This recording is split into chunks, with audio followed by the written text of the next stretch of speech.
New ইয়র্কের Jackson Heights থেকে আপনাদের স্বাগত জানাচ্ছি। আমি খালেদ মহিউদ্দিন। দর্শক, আমরা একটু ক্ষমা চেয়ে নিচ্ছি, আমাদের আজ অনুষ্ঠান শুরু করতে একটু দেরি হয়েছে, সেই জন্য আমরা আন্তরিকভাবে ক্ষমা প্রার্থী। আজ আমরা যাকে অতিথি হিসেবে পেয়েছি এবং এই বিশেষ অনুষ্ঠানে আপনাদের স্বাগত জানাচ্ছি, তিনি প্রফেসর আসিফ নজরুল। তিনি একজন জুরিস্ট, লেখক, সাংবাদিক এবং তার অনেক পরিচয়। তবে তার সবচেয়ে বড় পরিচয় এই মুহূর্তে যে তিনি সরকারের একজন উপদেষ্টা, তিনি সরকারের সঙ্গে রয়েছেন। তাকে আরেকটু আমি যদি পরিচয় দিতে চাই, তিনি একসময় সাংবাদিক ছিলেন, দুর্দণ্ড প্রতাপশালী রিপোর্টার ছিলেন। সেই আসিফ নজরুলকে আমরা সঙ্গে পেয়েছি। প্রফেসর আসিফ নজরুল, আপনাকে আমাদের সাথে পেয়ে আপনাকে আমাদের কৃতজ্ঞতা জানাই এবং স্বাগত। আপনি আমাদেরকে সময় দিয়েছেন, পুরো টিমের পক্ষ থেকে আপনাকে স্বাগত। প্রথমে যে বিষয়টি প্রফেসর আসিফ নজরুল আপনার কাছে যেতে চাই যে প্রফেসর আসিফ নজরুল, আপনি অনেক দিন ধরেই বাংলাদেশে আলোচিত একজনের মধ্যে থাকলে, বুদ্ধিজীবী হিসাবে, পরামর্শদাতা হিসেবে, অ্যাক্টিভিস্ট হিসেবে থাকলেও আপনি আসলে এখন সরকারে আছেন। আপনি মন্ত্রিত্ব কেমন উপভোগ করছেন? কেউ কেউ বলছেন যে আপনি আসলে আর আগের মতো সরব নাই, আপনাকে অনেক জায়গায় পাওয়া যাচ্ছে না, আপনার সেই প্রতিবাদী কণ্ঠস্বর অনেকে মিস করছেন। সেটা কি আপনি সরকারে আছেন সেই জন্যই, নাকি আপনার অন্য কোনো জায়গাও আছে যে জায়গা থেকে আপনি এটি জমা রাখছেন, পরে আমাদের সবার জন্য বলবেন? সবচেয়ে বড় কথা, মন্ত্রিত্ব কেমন উপভোগ করছেন নজরুল আপনি? প্রথমে আপনাকে ধন্যবাদ জানাচ্ছি, আমার যারা শ্রোতা আছেন তাদের সবাইকে ধন্যবাদ জানাচ্ছি। মন্ত্রিত্ব আসলে উনি খুবই উপভোগ করছেন। মন্ত্রিত্ব উপভোগ করার জিনিস। ওনার একটি ভিডিও ক্লিপস আমরা নিশ্চয়ই জানি এবং সকলে দেখেছি। উনি খুব আক্ষেপ করে বলেছিলেন যে হায় আল্লাহ, আমি যদি কোনোদিন মন্ত্রী হতে পারতাম। ওনার এই আক্ষেপ এবং মন্ত্রিত্ব পাওয়া, আক্ষেপের পর নিশ্চয়ই উনি খুব উপভোগ করছেন এই বিষয়টি। আপনি আমাকে বলেন, আমার প্রোগ্রাম কি এখন দেখা যাচ্ছে? 3 দিন 4-5 দিন, বিশেষ করে গত 4-5 দিন ধরে অনেক চেষ্টা করেছিলাম যে একটি সম্পর্কের আলোকে আপনি ইলিশ রপ্তানি করেন না কি করেন সেটা নিয়ে মানুষ, যেটি এই মুহূর্তে আপনাদের দর্শকরা সবচেয়ে বেশি করতে চাচ্ছেন, সেটি হচ্ছে যে 500 টন ইলিশ যখন রপ্তানি হয়েছিল ভারতে, তখন আপনি বলেছিলেন যে কেন এই ইলিশ রপ্তানি করা হবে। এইবার দেখা যাচ্ছে আপনাদের সরকার 3000 টন ইলিশ রপ্তানি করছে। এর কারণ যদি আমাদের বলেন। আরেকটা বিষয় বলে রাখি, প্রফেসর আসিফ নজরুল, আপনি আসবেন শুনে অনেকে আমাদেরকে প্রশ্ন পাঠিয়েছেন, সুতরাং আমাদের অনেক প্রশ্ন আছে। আপনি যদি একটু সবগুলি বিষয়ে যদি আপনি একটু সংক্ষিপ্ত আকারে একটু বলেন যে আপনারা 3000 টন ইলিশ রপ্তানি করছেন, এটি কেন?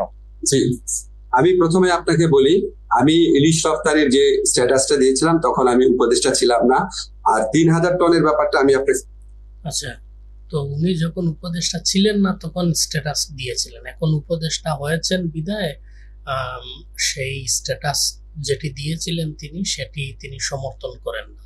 এই কথাই তো, কারণ সরকারে থাকলে অনেক জিনিস করতে হয়, অনেক কৌশল অবলম্বন করতে হয়, হ্যাঁ, যেটি সরকারে না থাকলে করতে হয় না। উনি যখন সরকারে ছিলেন না তখন দিয়েছিলেন, এখন দেন নাই। এই কথা দ্বারা উনি আসলে এটাই বুঝাতে চেয়েছেন। একটু ক্ল্যারিফাই করি, সেটা হচ্ছে আমাদের এই গত বছর, আমি একদম পরিসংখ্যান নিয়ে এসেছি যাতে কোনো মিসআন্ডারস্ট্যান্ডিং না হয়। গত বছর 3000 সম্পর্কের আলোকে আপনি ইলিশ রপ্তানি করেন না কি করেন সেটা নিয়ে মানুষের অত মাথা ব্যথা থাকতো না। আপনি এমন একটা দেশ, তখন প্রতিটা নিয়ত ভারতের যে সমস্ত পদক্ষেপে সরকারের নতজানমূলক দৃষ্টিভঙ্গি ছিল, সীমান্তে মানুষ মারা যাচ্ছে, আর বাংলাদেশ সরকারের সাফল্য ছিল যে ওই লাশটা নিয়ে আসছে, সেটা তাদের সাফল্য। মানুষ মারা যাচ্ছে, সেটাকে সরকার সমর্থন করতো। তৎকালীন শেখ হাসিনা সরকার বলতো আমাদের লোকরা অপরাধ করে যায় দেখে মারা যায়, আমরা পানি পাচ্ছি না, সেটার কোনো প্রতিবাদ করতো না ঠিক মতো, অথচ আমাদের পানি ফেনী নদীর পানি দিয়ে দিচ্ছে, আমাদের এখানে ভিতর দিয়ে ট্রানজিট নিয়ে যাচ্ছে। আমি নেপাল আর ভুটানের সাথে সামান্য ট্রানজিট পাচ্ছি না। দিনের পর দিন ভারতের যারা শাসক আছে আমাদের দেশ সম্পর্কে অত্যন্ত অবমাননাকর, অপমানজনক উক্তি করতো, আমাদের বোন বিষিয়ে থাকতো সবসময়। তো আমার কনটেক্সটে ছিল এইরকম একটা কান্ট্রিকে সারাক্ষণ আমাদের দেশের প্রধানমন্ত্রী বলতে থাকতে, আপনার খেয়াল আছে নিশ্চয়ই, তৎকালীন প্রধানমন্ত্রী, যে ভারতকে যা দিয়েছি কখনো ভারত সেটা ভুলতে পারবে না। তখন আমাদের মনে প্রশ্ন আসতো, এটা কি আপনার পৈতৃক সম্পত্তি নাকি, আপনি যা ইচ্ছা দিবেন? তখন মনে তো অপ্রকাশ্য অনেক জিনিসও আছে। তো ওই কনটেক্সটে আমি বলতাম যে আপনি এমন একটা দেশকে এই জিনিসগুলা দিচ্ছেন যে এই দেশ আমার বর্ডারে এটা মারে, প্রতিবাদ করেন না, পানি চান না, এই চান না, ইত্যাদি। সেই ক্ষোভ থেকে তখন অনেক কিছু বলেছি। আমি একটু ক্লারিফাই করি, এখন তো আর সেই সরকারটা নাই। এখন কি আমার তো সেই কূপ থেকে তিনি অনেক কিছু বলেছেন, এখন সেই সরকার নাই, সেজন্য ইলিশ পাঠানো যায়। অর্থাৎ আওয়ামী লীগ সরকার যা করবে তার বিরোধিতা ওনাকে করতেই হবে। আর পানি পায় না বাংলাদেশ, তা সেই জন্য কোনো প্রতিবাদ আওয়ামী লীগ সরকার করেন, এটি সম্পূর্ণ ভুল কথা। তিস্তা চুক্তির জন্য অনেক দেন দরবার হয়েছিল এবং কলকাতার মমতা বন্দ্যোপাধ্যায়ের সাথে বাংলাদেশের সরকার প্রধানের সম্পর্ক অনেকটা নষ্ট হয়ে যাওয়ার পর্যায়ে পৌঁছে গিয়েছিল, অ্যাজ ওয়েল এজ মোদী সরকারেরও। তো উনারা তো এখন পাওয়ারে আসছেন, তো ভারত যে পানি ছেড়ে দিল, বন্যা হয়ে গেল বলে উনারা হাহাকার তুললেন। আর ভারতের বাঁধের পর আর একটা বাঁধ নির্মাণের জন্য ওনারা প্রস্তাবনা তুললেন। তো আর একটা বাঁধ নির্মাণ গেল কই? তো এখন কেন উনারা সেই রকম প্রতিবাদ করছেন না? আর সেই আওয়ামী লীগ সরকার যেটাই করবে তার বিরোধিতা করতে হবেই, বিদায় উনি ইলিশ রপ্তানির বিরোধিতা করেছেন। এখন ইলিশ রপ্তানি করছেন, তাতে কোনো কিছু যায় আসছে না, তাতে কোনো সমস্যা হচ্ছে না। অথচ আওয়ামী লীগ সরকার ইলিশ রপ্তানি করলে ওনাদের সমস্যা হতো। সরকার বর্ডারে যখন হত্যা হয় প্রতিবাদ করে না, কঠোরভাবে প্রতিবাদ করে। তাদের অমিত শাহ একটা আপনি কি প্রতিবাদ করেছেন মিস্টার আসিফ নজরুল সাহেব? গত 2 মাসে বর্ডারে 4 জন মানুষকে হত্যা করা হয়েছে। আপনি কি প্রতিবাদ করেছেন? বাংলাদেশ সরকার কি প্রতিবাদ করেছে? গত 2 মাসে 4 জন মানুষ হত্যা হয়েছে এই বর্ডারে। আপনি কি প্রতিবাদ করেছেন? মানলাম আওয়ামী লীগ সরকার করেনি, আপনি কি প্রতিবাদটা করলেন? বক্তব্য দিয়েছে। আপনি আমাদের বক্তব্য দেখেন, কত কড়াভাবে বলা হচ্ছে, অত্যন্ত আপত্তিকর, বন্ধুত্বমূলক সম্পর্কে তীব্র প্রতিবাদ জানিয়েছে। আমাদের যিনি চিফ প্রধান উপদেষ্টা আছেন, উনি ভারত সম্পর্কে কিভাবে কথা বলেন, আমি আমার প্রথম আলো ইন্টারভিউতে ভারত সম্পর্কে কিভাবে কথা বলেছি। এবং এখনকার কনটেক্সটে আপনি যদি বলেন, আমি একটু ক্লিয়ার করি আপনাকে, এই 500 টন ইলিশ রপ্তানি প্রক্রিয়া তো আমি যদি ছিলাম না, এটা হচ্ছে কনসার্ন মিনিস্ট্রির সাথে আলাপ করে বা কনসার্ন মিনিস্ট্রির সাথে কথা বলে করা হয়েছে। আপনারা কথা বলেছেন, তখন আপনারা সরকারে ছিলেন, এখন আপনারা সরকারে আছেন, এখন কথা বলেন, এখন প্রতিবাদ করেন। এখন প্রতিবাদের ভাষাটা আপনাদের কিরকম হয় সেটা দেখি। আপনারা যখন আমার নিজের কাছে মনে হচ্ছে কেন দেওয়া হচ্ছে, আপনি কি যুক্তিগুলো শুনতে চান? এইটার পিছনে যে এটা হচ্ছে রেটোরিক্স। আপনি একটি দুষ করবেন, আপনি একটি অন্যায় করবেন এবং সেই অন্যায়কে ডাকার জন্য আরেকজনের অন্যায়কে সামনে নিয়ে আসবেন, যে অমুক চুরি করেছে তো আমি চুরি করলে দোষ কি? প্রশ্নের সোজা উত্তর না দিয়ে গুড়িয়ে পেঁচিয়ে তেনা পেঁচিয়ে এক কথাকে 50 ভাবে গুড়িয়ে পেঁচিয়ে বলার তো কোনো মানে হয় না। আপনারা ইলিশ রপ্তানি করেছেন, as simple as that. Awami লীগও করেছে। আপনারা কোন কনটেক্সটে করছেন আর আওয়ামী লীগ কোন কনটেক্সটে করছে এটি তো মুখ্য বিষয় না। মুখ্য বিষয় হচ্ছে আপনারাও করছেন, আওয়ামী লীগও করেছে। তাহলে আওয়ামী লীগের করাটা অপরাধ হলো কিভাবে আর আপনাদেরটা নিরপরাধ, আপনারা নিরপরাধ হন কিভাবে? কি কি কথা আমি শুনেছি, আমি নিজে ইনভেস্টিগেট করে। What's up? Hi, Jira. We brought you here today. আমার মনে হয় যে সেই যুক্তিগুলি আমরা নিশ্চয়ই শুনবো। আমি মাঝখানে একটু কথা বলে নিই, অনেকগুলি বিষয় নিয়ে যেটা আমাদের কথা বলতে হবে। প্রফেসর আসিফ নজরুল, এটি একদম পরিষ্কার যে গত সরকারের সময় গত সরকার ভারতের প্রতি একটি নতজানু ভূমিকা দেখিয়েছিল। সারাক্ষণই তারা মানে যাই হোক ভারতের কথা যদি এরকম ভাবে বলাও যায়, ভারতের কথা উঠতো এবং বসতো, এরকম একটা পরিস্থিতিও তারা সৃষ্টি করেছিল। কিন্তু ভারত কিন্তু এই সরকার চেঞ্জ হওয়ার সাথে সাথে চেঞ্জ হয় নাই, আপনারা চেঞ্জ হয়েছেন। ভারত ভারতের আগের মতোই আছে। তার মানে আপনারা কিছু কড়া কথা বলছেন, ইলিশও দিচ্ছেন। গত সরকার কড়া কথা বলতো না, ইলিশ দিত। আপনারা কড়া কথা বলছেন, ইলিশ দিতেন। এটা কি একটা সিম্বলিক যে আপনারা ভারতের সাথে একই রকম সম্পর্ক রাখবেন, শুধু কিছু কড়া কথা মাঝখানে বলবেন? ব্যাপারটা কি এরকম? নো, আমি যতটুকু বুঝতে পেরেছি, আমি যখন এই ব্যাপারটা ইনভেস্টিগেট করেছি তখন কতগুলা কথা বলা হয়েছে, এগুলো কিন্তু আমার কথা না। আমি মানে রপ্তানির পেছনে কথাগুলো শুনতে চেয়েছি। তখন একটা কথা বলা হয়েছে যে আমি যেটা ইনভেস্টিগেট করে বা জিজ্ঞেস করে জেনেছি, সেটা হচ্ছে আমাদের ছাত্র জনতার যে বিপ্লব হয়েছিল, এই বিপ্লবে পশ্চিমবঙ্গের মানুষের সমর্থন ছিল। তারা আমাদের ওখানকার দূতাবাসের সামনে কর্মসূচি পালন করেছে। পশ্চিমবঙ্গের যে মুখ্যমন্ত্রী ছিল, তিনি অত্যন্ত কড়া ভাষায় আমাদের তৎকালীন প্রধানমন্ত্রীর সমালোচনা করেছিলেন এবং এটা নিয়ে একটা টানাপোড়েনের সৃষ্টি হয়েছিল। এবং আমাদের এই ইলিশটা প্রধানত পশ্চিমবঙ্গের মানুষের জন্য যাচ্ছে। এগুলি কিন্তু আমার যুক্তি না, আমি যেসব কথা শুনেছি। আর হোয়াট ইজ দিস? আপনার আওয়ামী লীগ সরকার যদি তাদের নিজের বেনিফিটের জন্য রপ্তানি করে থাকে, তাহলে আপনারাও তো আপনাদের বেনিফিটের জন্য রপ্তানি করছেন। আপনাদের এই আন্দোলনে এই কলকাতার কিছু মানুষ আপনাদের পাশে ছিল, আপনাদের আন্দোলনকে সমর্থন দিয়েছে, সেজন্য আপনারা ইলিশ পাঠাচ্ছেন। হ্যাঁ, তো একই কনটেক্সট তো যদি আওয়ামী লীগ ব্যবহার করে যে আওয়ামী লীগ সরকারের প্রতি ভারতের সমর্থন ছিল, হ্যাঁ, যার কারণে আওয়ামী লীগ সরকার ভারতে ইলিশ পাঠাতো, তাহলে ডিফারেন্সেসটা আপনারা কোথায় করলেন? আপনারা ডিফারেন্সিয়েটটা কিভাবে করলেন? আপনারাও পাঠাচ্ছেন, উনারাও পাঠাচ্ছে। আপনারা আপনাদের স্বার্থের জন্য পাঠাচ্ছেন, আওয়ামী লীগ হয়তো আওয়ামী লীগের স্বার্থের জন্য পাঠাচ্ছিল। আপনাদের একজন উপদেষ্টা তিনি বললেন যে রপ্তানি হচ্ছে, উপহার যাচ্ছে না রপ্তানি হচ্ছে। রিজওয়ানা সিদ্দিকী তিনি বললেন উপহার যাচ্ছে না রপ্তানি হচ্ছে। আওয়ামী লীগ সরকার কি উপহার দিত নাকি? আওয়ামী লীগ সরকারও তো রপ্তানি করত।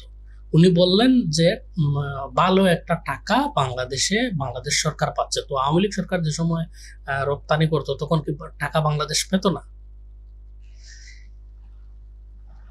আরেকটা কথা বলা হয়েছে, মোট যে ইলিশ রপ্তানি করা হচ্ছে সেটা হচ্ছে 0.29%। এগুলি অন্য পক্ষের কথা। এবং সবচেয়ে বড় যে কথাটা বলা হয়েছে, ভারতের সাথে আমরা সম্পর্ক মানে রিঅ্যালাইনমেন্ট করতে যাচ্ছি, আমরা একটা ভারসাম্যমূলক সম্পর্ক প্রতিষ্ঠা করার দিকে যাচ্ছি। সেখানে আমাদের জন্য আপনার যুক্তিতে আপনি যতই যুক্তি দেন এই ইলিশ রপ্তানি নিয়ে, আপনি ইলিশ রপ্তানি বিরোধিতা করেছিলেন, এখন আপনি আপনার যুক্তিতে দেখাচ্ছেন আপনি ভারতের সাথে ভালো সম্পর্কের জন্য আপনাকে ইলিশ দিতে হচ্ছে। তাহলে আওয়ামী লীগ সরকার যদি ভালো সম্পর্কের কারণে ভারতে ইলিশ রপ্তানি করে থাকে, তাহলে সেটা দোষের হয় কিভাবে? আপনারটা যদি দোষের না হয়, তাহলে বিগত সরকারের আমলেরটা দোষের কিভাবে হয়? অত্যন্ত জরুরি বিষয় হচ্ছে আদানির বিদ্যুৎ কেন্দ্র, রামপাল কেন্দ্র, আমার বর্ডার কিলিং। সেখানে আমি একটা অপেক্ষাকৃত লঘু বিষয়ে আমি তাকে একটা মেসেজ দিতে চাই না যে আমি তোমার সাথে খুব হোস্টাইল। আমি ওই ভারসাম্যমূলক সম্পর্কের সৃষ্টি করার প্রয়াস হিসাবে আমি এই পশ্চিমবঙ্গের মানুষের ইলিশের যে ইয়েটা আছে, এই ছোট একটা জিনিস নিয়ে আমি তাকে আঘাত করতে চাই না। ছোট জিনিস ওই আমি আপনাকে বললাম আমার ইনভেস্টিগেশনের বক্তব্য। আমার মনে হয় প্রফেসর আসিফ নজরুল আপনি ঠিকই বলেছেন। আমরা জানি যে বাংলাদেশের একজন কবি, লেখক, চিন্তক ব্রাত্য রায় এই কথা বলেছেনও, যেহেতু মমতা ব্যানার্জি এখন তার দেশে বা তার প্রদেশে একটি ধর্ষণ কাণ্ড নিয়ে খুবই বিপজ্জনক অবস্থায় আছেন, তাকে আসলে সেভ করার জন্য আপনারা ইলিশ মাছ দিচ্ছেন এবং তাতে মোদী সরকার একটু বিরক্ত হবেন, বিব্রত হবেন, সেটাও আপনাদের লক্ষ্য, এটা অনেকে বলছেন। অর্থাৎ না, আমি সেভাবে বলতে চাচ্ছি না। আমি শুধু শুনেছি যে পশ্চিমবঙ্গের মানুষ আমাদের আন্দোলনকে সাপোর্ট করেছে, পশ্চিমবঙ্গের মুখ্যমন্ত্রী অত্যন্ত শক্তভাবে নিন্দা করেছেন। এটা ইলিশ পাঠানো বন্ধ মানে পশ্চিমবঙ্গের মানুষের সাথে হস্টিলিটির মতো একটা, এটা আমি শুনেছি। আমরা পরের ইলিশ পাঠানো বন্ধ পশ্চিমবঙ্গের মানুষের সাথে যদি হস্টিলিটি হয় আপনাদের ক্ষেত্রে, তাহলে আওয়ামী লীগ যদি বন্ধ করতো, তাহলে আওয়ামী লীগের জন্য এটা কি হস্টিলিটি হতো না? আওয়ামী লীগকে কি বলা হতো না যে পশ্চিমবঙ্গের মানুষের সাথে হস্টিলিটি করছে, হোস্টাইল আচরণ করছে? আপনাদের বেলায় ঠিক, আওয়ামী লীগের বেলায় ব্যাটিক। এই জন্যই একজন কমেন্টে লিখেছিল, তলে তলে টেম্পু চালাও, আমি বললেই হরতাল। আপনাদেরটা ঠিক আছে, আওয়ামী লীগ করলেই দোষ। ইস্যুতে যাই আমরা। একটি জায়গায় আপনি বলেছিলেন, আমি আপনাকে উদ্ধৃত করছি, এটাই ভারত প্রসঙ্গ, যে আমরা পত্র পত্রিকায় পড়ি 26 লাখ ভারতীয় বাংলাদেশে চাকরি করে, বাংলাদেশের ছেলেরা চাকরি পায় না, রাস্তা রাস্তায় ঘুরছে, আর ভারতের ছেলেরা চাকরি করছে। আপনি সরকারে আসার পরে এই বিষয়টি সম্পর্কে আপনার আপডেটেড মন্তব্য কি? ভারতীয় এখন কি করছেন? Thank you. এটা আমি প্রথমে আপনাকে বলে রাখি, এটা কিন্তু আমি উপদেষ্টা হওয়ার পর বলি নাই। অনেকে এটা কনফিউশন ছড়ানোর জন্য, এটা আপনি ক্লিয়ার আছেন। আরে ভাই, আপনি উপদেষ্টা হওয়ার পর বলেন আর আগে বলেন, এই কথাটা তো আপনি বলেছেন। উপদেষ্টা হওয়ার পর বললে কি আর আগে বললে কি?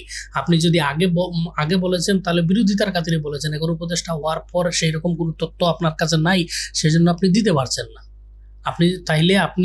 আপনি বারবার ইলিশের বেলায় আপনি বললেন উপদেষ্টা হওয়ার আগে বলেছেন, 26 লক্ষ ভারতীয়ের কথা বলায়ও আপনি বললেন, এই কথাও আপনি আগে বলেছেন। তাইলে আগে আপনি এত মিস ইনফরমেশন কেন দেবেন? আগে আপনি এইভাবে গুজব কেন ছড়াবেন? আওয়ামী লীগকে বিব্রত করার জন্য এই ধরনের গুজব আপনি কেন রটাবেন? এটা কি কোনো কথা হলো নাকি? আপনি আগে যা বলেছেন, আপনি উপদেষ্টা হওয়ার আগে বলেছেন বিধায় আপনার সব বলাই সঠিক। আপনি উপদেষ্টা হওয়ার আগে এই কথাগুলো বলে যে জনমানুষের মনে একটা ক্ষোভের সঞ্চার করলেন, মিথ্যা মিস ইনফরমেশন দিলেন, সেটা কিছু না। আপনি আগে বলেছিলেন বিদায় সব মাফ হয়ে যায়। আপনি আগে বলেছিলেন, এখন প্রমাণ করুন। এখন তো আপনি সরকারে এসেছেন, এখন আপনি প্রমাণ করুন যে 26 লক্ষ ভারতীয় বাংলাদেশে চাকরি করছে।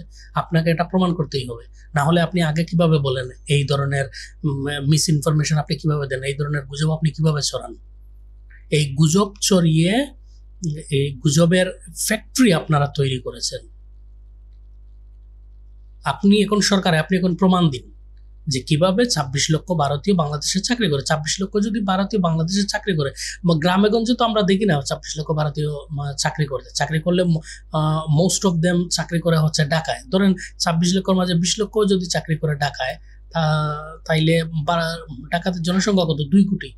তাইলে প্রায় 12 থেকে 14 জনের একজন ভারতীয় থাকার কথা ঢাকাতে। ঢাকার মানুষজন কি দেখে যে এতজন, প্রায় ধরেন 15 জনে একজন যদি হয়, তাহলে 15 জনের মধ্যে একজন ভারতীয় কি ঢাকাতে আছে? এইরকম মিথ্যা গুজব প্রপাগান্ডা আপনারা ছড়িয়েছেন। এখন সরকারে এসেছেন, এখন বলছেন যে না এগুলো তো আগে বলেছেন। তো আগে কেন বলবেন? আগে বলেছেন, এখন সরকারে এসেছেন, আপনার কাছে সুযোগ আছে, আপনি প্রুফ করেন। ইনিয়ে বিনিয়ে কথা বলার তো কোনো প্রয়োজন নেই। আমি শিওর এখন উনি যে উত্তরটা দেবেন, ইনিয়ে বিনিয়ে গুড়া, ছাগল, হাতি, মহিষ এগুলো বলে মূল প্রশ্নটাকে এড়িয়ে যাবেন। 100% শিওর। দেখুন আপনারা। আমি উপদেষ্টা হওয়ার পর বলি না, এটা উপদেষ্টা হওয়ার আগে ভারতের যে বাংলাদেশের প্রতি বর্বর কিছু নীতি সেগুলি সমালোচনা করতে গিয়ে আমি একটা পর্যায়ে বলেছিলাম। এখন আপনাদের যেই আপত্তিগুলো আসছে, প্রথম প্রশ্ন হচ্ছে এখানে 26 লাখ আছে কিনা। তাহলে আমি আপনার দৃষ্টি আকর্ষণ করি, ফিনান্সিয়াল এক্সপ্রেসে 2009 সনে বলা হয়েছিল 5 লক্ষ ভারতীয় এখানে চাকরি করছে 2009 সনে। মিস্টার আসিফ নজরুল স্যার, 5 লক্ষ আর কই 26 লক্ষ আর 25 লক্ষ। আপনি যদি 10 লক্ষ বলতেন তাও হয়তো বা মেনে নেওয়া যেত যে আপনি ফিগারটা ডাবল করছেন। আপনি 5 গুণ 6 গুণ বাড়িয়ে বলছেন। 2015 সনে ডেইলি স্টারের রিপোর্ট, 2015 আজকে থেকে 9 বছর আগে, সিপিডি বলেছে রেমিটেন্স পাঠানোর দিক থেকে বাংলাদেশ হচ্ছে পঞ্চম। 2013 সনে $3.71 বিলিয়ন, $3.71 বিলিয়ন 2013 সনে পাঠানো হয়েছে। এবং সেই রিপোর্টে বলা হয়েছে এটা অফিসিয়াল ফিগার, আনঅফিসিয়াল ফিগার এর চেয়ে আরো অনেক বেশি। এখন আপনি বলেন, যদি এইরকম কোনো অ্যামাউন্ট থাকে যে আনঅফিসিয়াল ফিগার মিলে যদি এটা ধরেন ডাবলই ধরি আমি, তাহলে প্রায় $8 বিলিয়ন পাঠানো হয়। হ্যাঁ, এখন এই বিপুল পরিমাণ রেমিটেন্স যারা পাঠায় ভারতে যদি পাঠানো হয়, ওরা কি ভারতীয় না অন্য দেশের? তার মানে বিপুল পরিমাণ ভারতীয় এখানে আছে। আমি যে আপনাকে ফিগারটা বলেছি 26 লাখ, সেটা হচ্ছে কম হতে পারে, আবার বেশি হতে পারে। এক্সাক্ট চিত্র আমরা জানি না। তাইলে এক্সাক্ট চিত্র যদি না জানেন, তাইলে আপনি এই 26 লক্ষ কেন বলবেন? আর এই যে আপনি 5th or 6th আপনার বড়দের রেমিটেন্স আসে দেশ বাংলাদেশ ভারতের জন্য, এই তথ্যগুলো আপনি দিচ্ছেন, এই তথ্যগুলো তো কারো অজানা নয়। আপনি সেই তথ্যটাও দেন যে ভারত থেকে বাংলাদেশে কি পরিমাণ রেমিটেন্স আসে, সেই তথ্যটাও আপনি দেন।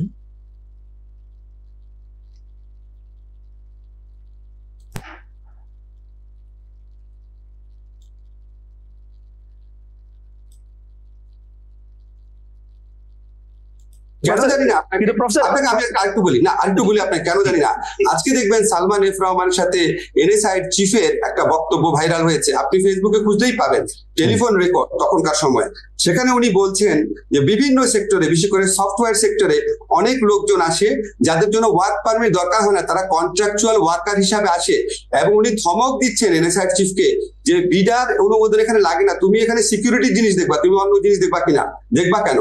এবং উনি কিন্তু খুব ক্যাটাগরিক্যালি ভারতের কথা বলে না এখানে। কিন্তু আপনি আমাকে বলেন, আপনি মানে পারসিভ করে দেখেন, উনি যদি ক্যাটাগরিক্যালি ভারতের কথা না বলেন, তাইলে আপনি এই কনটেক্সটে এই কথাটা কেন নিয়ে আসলেন? এই উনার ফোন আলাপটা আমরা সকলেই শুনেছি। উনি এখানে ভারতের কথাও বলেননি, যেটা আপনি স্বীকার করলেন। উনি ওভারঅল কথাটা বলেছেন যে আপনি সিকিউরিটি চেক করবেন। এনএসআই তো সিকিউরিটি চেক করার কথা, উনি অন্য কিছু কেন কেন দেখবে? এটা তো বেসিক কোয়েশ্চেন। এটা উনি মন্ত্রী ছিলেন, উনার তো জানার অধিকার রয়েছেই। এবং এনএসআই চিফকে, তখনকার এনএসআই চিফকে উনি ক্লিয়ারলি জিজ্ঞাসা করছেন যে আপনি সিকিউরিটি দেখবেন, আপনি বাকি জিনিসগুলো তো দেখবে আপনার অন্যান্য যে সংস্থাগুলো রয়েছে সেই সংস্থাগুলো, সেটা তাদের কাজ। আপনি যাদের কাজ যেটা তাদেরকে সেই কাজটি করতে দিন, আপনি ওদের কাজ কেন করছেন? উনি সেটি জিজ্ঞাসা করেছেন, তাতে কি হয়েছে? যে কন্ট্রাকচুয়াল ওয়ার্কার অনেক আসছে, অনুমোদন লাগে না, এটা সালমান এফ রহমান কোন দেশের ক্ষেত্রে বলতে পারেন? হতে পারে চায়নার ক্ষেত্রে বলতে পারেন, কিন্তু চায়নার ক্ষেত্রে যদি না লাগে তাহলে নিশ্চয়ই ভারতের ক্ষেত্রে লাগতো না, কারণ ভারতের বিরুদ্ধে তো আমাদের একটা নতজানু নীতি ছিল। এই সমস্ত জিনিস যদি আপনি স্পেকুলেশনের উপর কথা কেন বলবেন ভাই? আপনার কাছে কি কোনো প্রুফ আছে যে উনি ভারতের কথা বলছেন? এইরকম কি কোনো প্রমাণ আছে আপনার কাছে? আপনি উনি এই কথা বলেছেন, তাইলে ভারতের প্রতি নতজানু ছিল সেই সরকার, সেই জন্য উনি ভারতের কথা বলতে পারেন। এইভাবে হাইপোথেটিক্যাল কথাবার্তা কেন বলছেন? স্পেসিফিকলি বলেন। অ্যাড করেন, আমরা একটা কনক্লুশনে আসতে পারি, বিপুল পরিমাণ ভারতীয় আনডকুমেন্টেড এখানে কাজ করছে। ওকে, বিপুল পরিমাণ আনডকুমেন্টেড ভারতীয় যদি কাজ করে, আপনার প্রতি চ্যালেঞ্জ, আপনি তাদেরকে আইডেন্টিফাই করুন। এখন আপনি সরকারে আছেন, এখন আপনি সরকার। হ্যাঁ,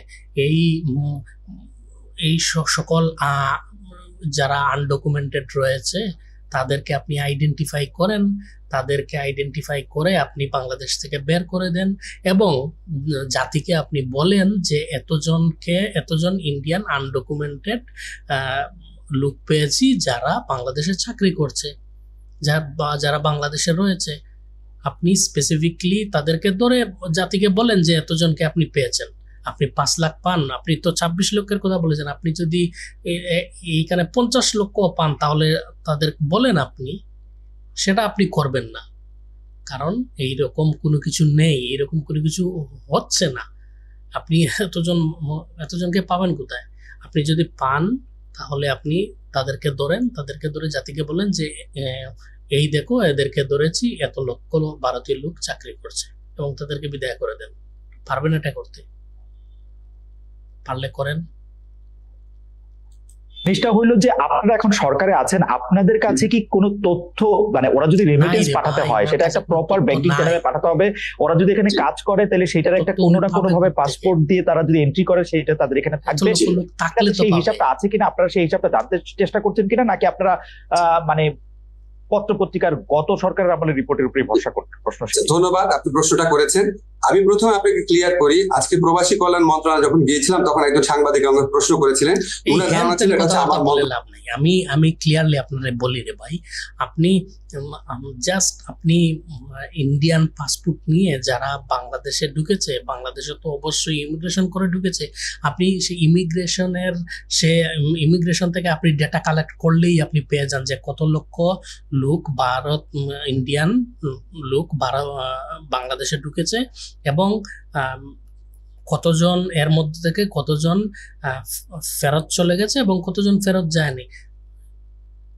আপনি এটা তো ক্লিয়ার, আপনি ইমিগ্রেশনের ডেটা চেক করলেই পেয়ে যান। এখন তার মধ্যে থেকে অনেকে ট্যুরিস্ট থাকতে পারে, তার মধ্যে অনেকে বিজনেসের কাজে আসতে পারে, তার মধ্যে অনেকে পড়াশোনার জন্য মেডিকেলের পড়াশোনার কাজেও আসে বাংলাদেশে, বিভিন্ন কাজে আসে বাংলাদেশে। আপনি সবাইকে ইনক্লুড করে দেন, সবাইকে ইনক্লুড করে তারপরও দেখেন আপনি আপনার বলা সেই 26 লক্ষ হয় কি না, আপনি সেটা বলে দেন।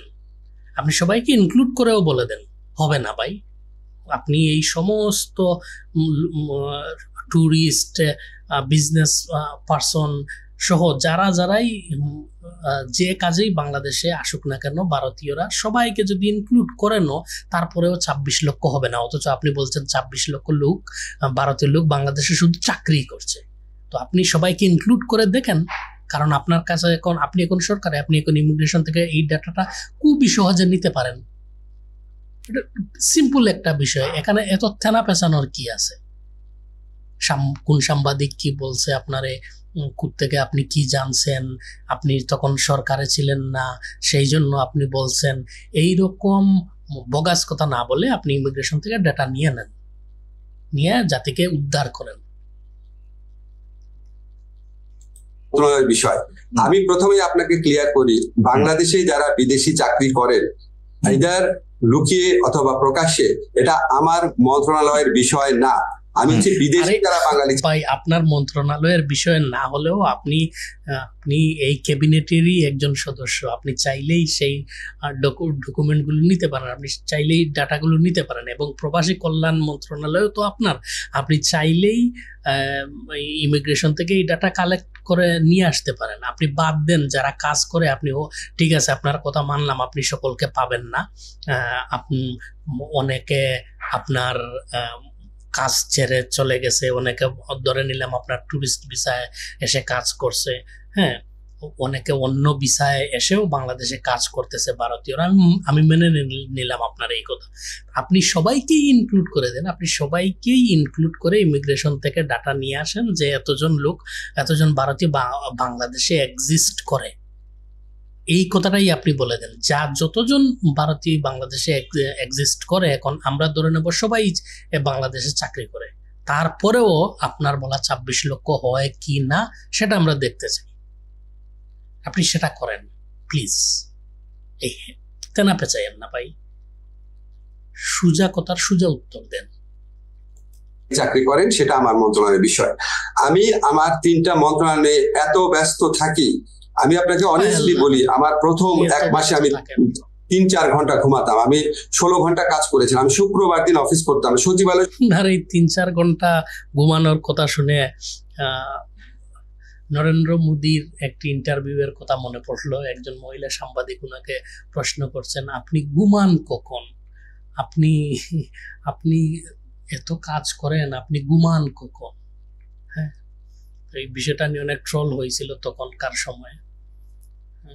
তো ওনাকেও জিজ্ঞাসা করা প্রয়োজন, আপনি ঘুমান কখন, এত কাজ করেন, আপনার শরীর সুস্থ থাকে কিভাবে? ওই তখনকার ওই মহিলা সাংবাদিক নরেন্দ্র মোদীকে প্রশ্ন করেছিল, আপনি কোনো টনিক নেন কিনা?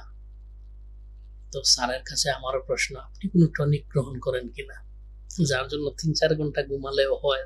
এই 2 মাস যাবত মানুষ পাগল হয়ে যাবে, একটানা 2 মাস যদি 3-4 ঘন্টা করে কেউ ঘুমায়, তারপরে উনি কাজ করতে পারেন, স্বাভাবিক কিছু না, টনিক নিলে উনি এটা হয়, করতে পারেন।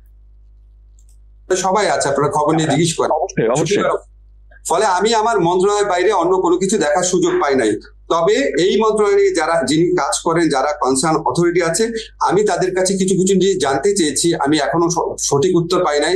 আপনি জানেন বিডা সহ বিভিন্ন প্রতিষ্ঠান রিঅর্গানাইজ করার কাজ চলছে। আমি আপনাকে এইটুকু অ্যাসিউরিটি দিতে পারি যে অন্য কোনো উদ্যোগ থাকতে পারে, কিন্তু আমার উদ্যোগ অবশ্যই থাকবে। ভারতীয় শুধু না, এই দেশে যারা চাকরি করে তাদেরকে প্রপারলি চাকরি করতে হবে। যদি বাংলাদেশে স্কিল ওয়ার্কার থাকে, অন্য দেশ থেকে আপনি ওয়ার্কার আনতে পারবেন না। যারা কাজ করে তাদের প্রকৃত বেতন দেখায় কাজ করতে হবে, জব পারমিট লাগবে, তাদেরকে লিগাল পথে টাকা পাঠাতে হবে। এইসব ব্যাপারে অবশ্যই আমি সোচ্চার হব, এখনো সোচ্চার আছে। আপনার কাছে বলি, এখনো আমি সরকারের বিভিন্ন পর্যায়ে এসব কথা তুলেছি, কিন্তু আমি একদম আপনি অন্যান্য দেশের কথা আপনি বাদ দেন, আপনি ভারতীয়দের কথাটাই বলেন, আপনি আপনার স্ট্যান্ডে ক্লিয়ার থাকেন রে ভাই। যখন উপদেষ্টা পরিষদে আলোচনা হবে অবশ্যই আমি জিনিসগুলো তুলবো। কিছু ব্যাপার আমি কোথায় প্রশ্ন করছি, কোথায় উত্তর জানতে চাচ্ছি, আমি আপনাকে সবকিছু এখন পারবো না। তবে এটা আমি আপনাকে কনফার্ম করি, অবশ্যই এই ব্যাপারে আমার দৃষ্টি থাকবে। প্রফেসর আসিফ নজরুল, বর্তমানে যিনি পররাষ্ট্র উপদেষ্টা আছেন জনাব তৌহিদ হোসেন সাহেব কিন্তু আমাকেও বলেছিলেন একটি ইন্টারভিউতে, বাংলাদেশে এই বিপুল সংখ্যক লোকের চাকরি করার কথা, বিপুল পরিমাণ রেমিটেন্স ভারতের পাঠানোর কথা। তো সেটা নিশ্চয়ই তিনি অবগত আছেন। 50 দিন একটা সময়, তিনি নিশ্চয়ই এই ব্যাপারটাও দেখবেন। আমরা এই অনুষ্ঠান যদি তিনি দেখে থাকেন, আমাদের এই আহ্বান রেখে যাবো। তবে খালেদ, আমি একটা জিনিস বলি, এখানে যারা কন্ট্রাকচুয়াল চাকরি করেন, যারা প্রাইভেট সেক্টরে বিভিন্ন লোকজনকে নিয়ে আসেন, তারা তো নন ডকুমেন্টেড। সো প্রকৃত সংখ্যা আমি পাবো না। আমি আপনাকে আমার ব্যক্তিগত অভিজ্ঞতা থেকে বলি, আমার ব্যক্তিগতভাবে পরিচিত একটা প্রতিষ্ঠানে যখন আমি দেখলাম অনেক ফরেনার চাকরি করে, মানে ভারতীয় চাকরি করে, স্পেসিফিক্যালি বলি অনেক না, 7-8 জন ভারতীয় চাকরি করছে। তো আমি ওনাকে জিজ্ঞেস করলাম, উনি খুব ঘনিষ্ঠ, যে আপনি কেন দিচ্ছেন চাকরি? বলে শেখ হাসিনার গভর্নমেন্টের আমলের কথা, বলে উনাদেরকে চাকরি টাকরি না দিলে সরকার ভাবে আমরা অন্য পক্ষের লোক, এইরকম একটা সিচুয়েশন দেশে বিরাজ করতো। এখন আপনার এই সরকার পরিবর্তনের পর নিশ্চয়ই ওই লোকগুলাকে আর কাজে রাখা হবে না, বুঝতে পারছেন? হয়তো ওই প্রয়োজনীয়তা নাই, ফলে আপনি অ্যাকচুয়াল নাম্বার পাবেন কিনা আদৌ সেটার সন্দেহ আছে, কাছাকাছি নাম্বার পাবেন। বাইরে কাছাকাছি না, ওই নাম্বার পাওয়া সম্ভব। মনে করুন আপনি এই 2 মাসের ডেটা আপনি কালেক্ট করলেন না, বা এই 2 মাসে যারা বাংলাদেশ যে ভারতীয়রা বাংলাদেশ ছেড়ে ভারতে চলে গেছে তাদেরকেও আপনি ইনক্লুড করুন। অর্থাৎ আপনি ইনক্লুড করবেন, আপনি ইমিগ্রেশন থেকে ডাটা নেবেন যে কতজন ভারতীয় বাংলাদেশে প্রবেশ করেছে, এবং প্রবেশ করার পর আপনার এই যারা বিগত সরকারের আমলে ফেরত চলে গেছে তারা তো হয়তো বা ট্যুরিস্ট, বিজনেস পারসন তারা, আর যারা ফেরত যায়নি এই 2 মাসেও যারা ফেরত গেছে আপনি তাদেরকেও ইনক্লুড করে নেবেন, তাদেরকেও ইনক্লুড ধরে নেবেন আপনি যে এই সরকার পরিবর্তন হওয়ার কারণে তারা চাকরি করতো বাংলাদেশে, এখন সরকার পরিবর্তন হওয়ার কারণে তারা ফেরত চলে যাচ্ছে বা চাকরি চলে গেছে তার জন্য তারা ফেরত চলে যাচ্ছে। এইটি আপনি ধরে নিয়েই আপনি তাদেরকে সহ ইনক্লুড করে আপনি ইমিগ্রেশন থেকে ডাটা নেন, দেখেন আপনার 25 লক্ষ বা 26 লক্ষ ভারতীয় হয় কি না। এই লিবার্টিটাও আপনি নেন যে যারা এই সরকার পতনের পর যে যতজন ভারতীয় বাংলাদেশ ছেড়ে ভারতে চলে গেছে আপনি তাদেরকেও আপনি ইনক্লুড করে নেন, ইনক্লুড করে নিয়ে দেখেন হয় কিনা। বলেন এবার আপনি। আমরা সেই হিসাবটি দেখতে চাই। কয়েকটি দ্রুত কতগুলি প্রশ্ন করতে হবে যে শেখ হাসিনা, আপনি দেখতে চাইলে তো হবে না ভাই, উনি সেই হিসাব দিবে না, উনি পাবে কই সেই হিসাব? এতজন লোক আছে নাকি ভারতীয়, এতজন আছে নাকি বাংলাদেশে? ভারতের খাইয়ে দেয় কি টাকা পড়ছে, ভারতীয় লোকজন এসে বাংলাদেশে চাকরি করবে? হাস্যকর কথাবার্তা। যে ভারতীয় যারা বাংলাদেশে এসে চাকরি করে তারা খুবই হাই লেভেলের সফটওয়্যার ডেভেলপার, তারপর হাই লেভেলের প্রোগ্রামার, বা বিভিন্ন বড় বড় কোম্পানির সিইও আপনার এই পর্যায়ের লোকজন, ম্যানেজারিয়াল ডিরেক্টর পর্যায়ের হাই কোয়ালিফাইড লোকজন চাকরি করে। আপনার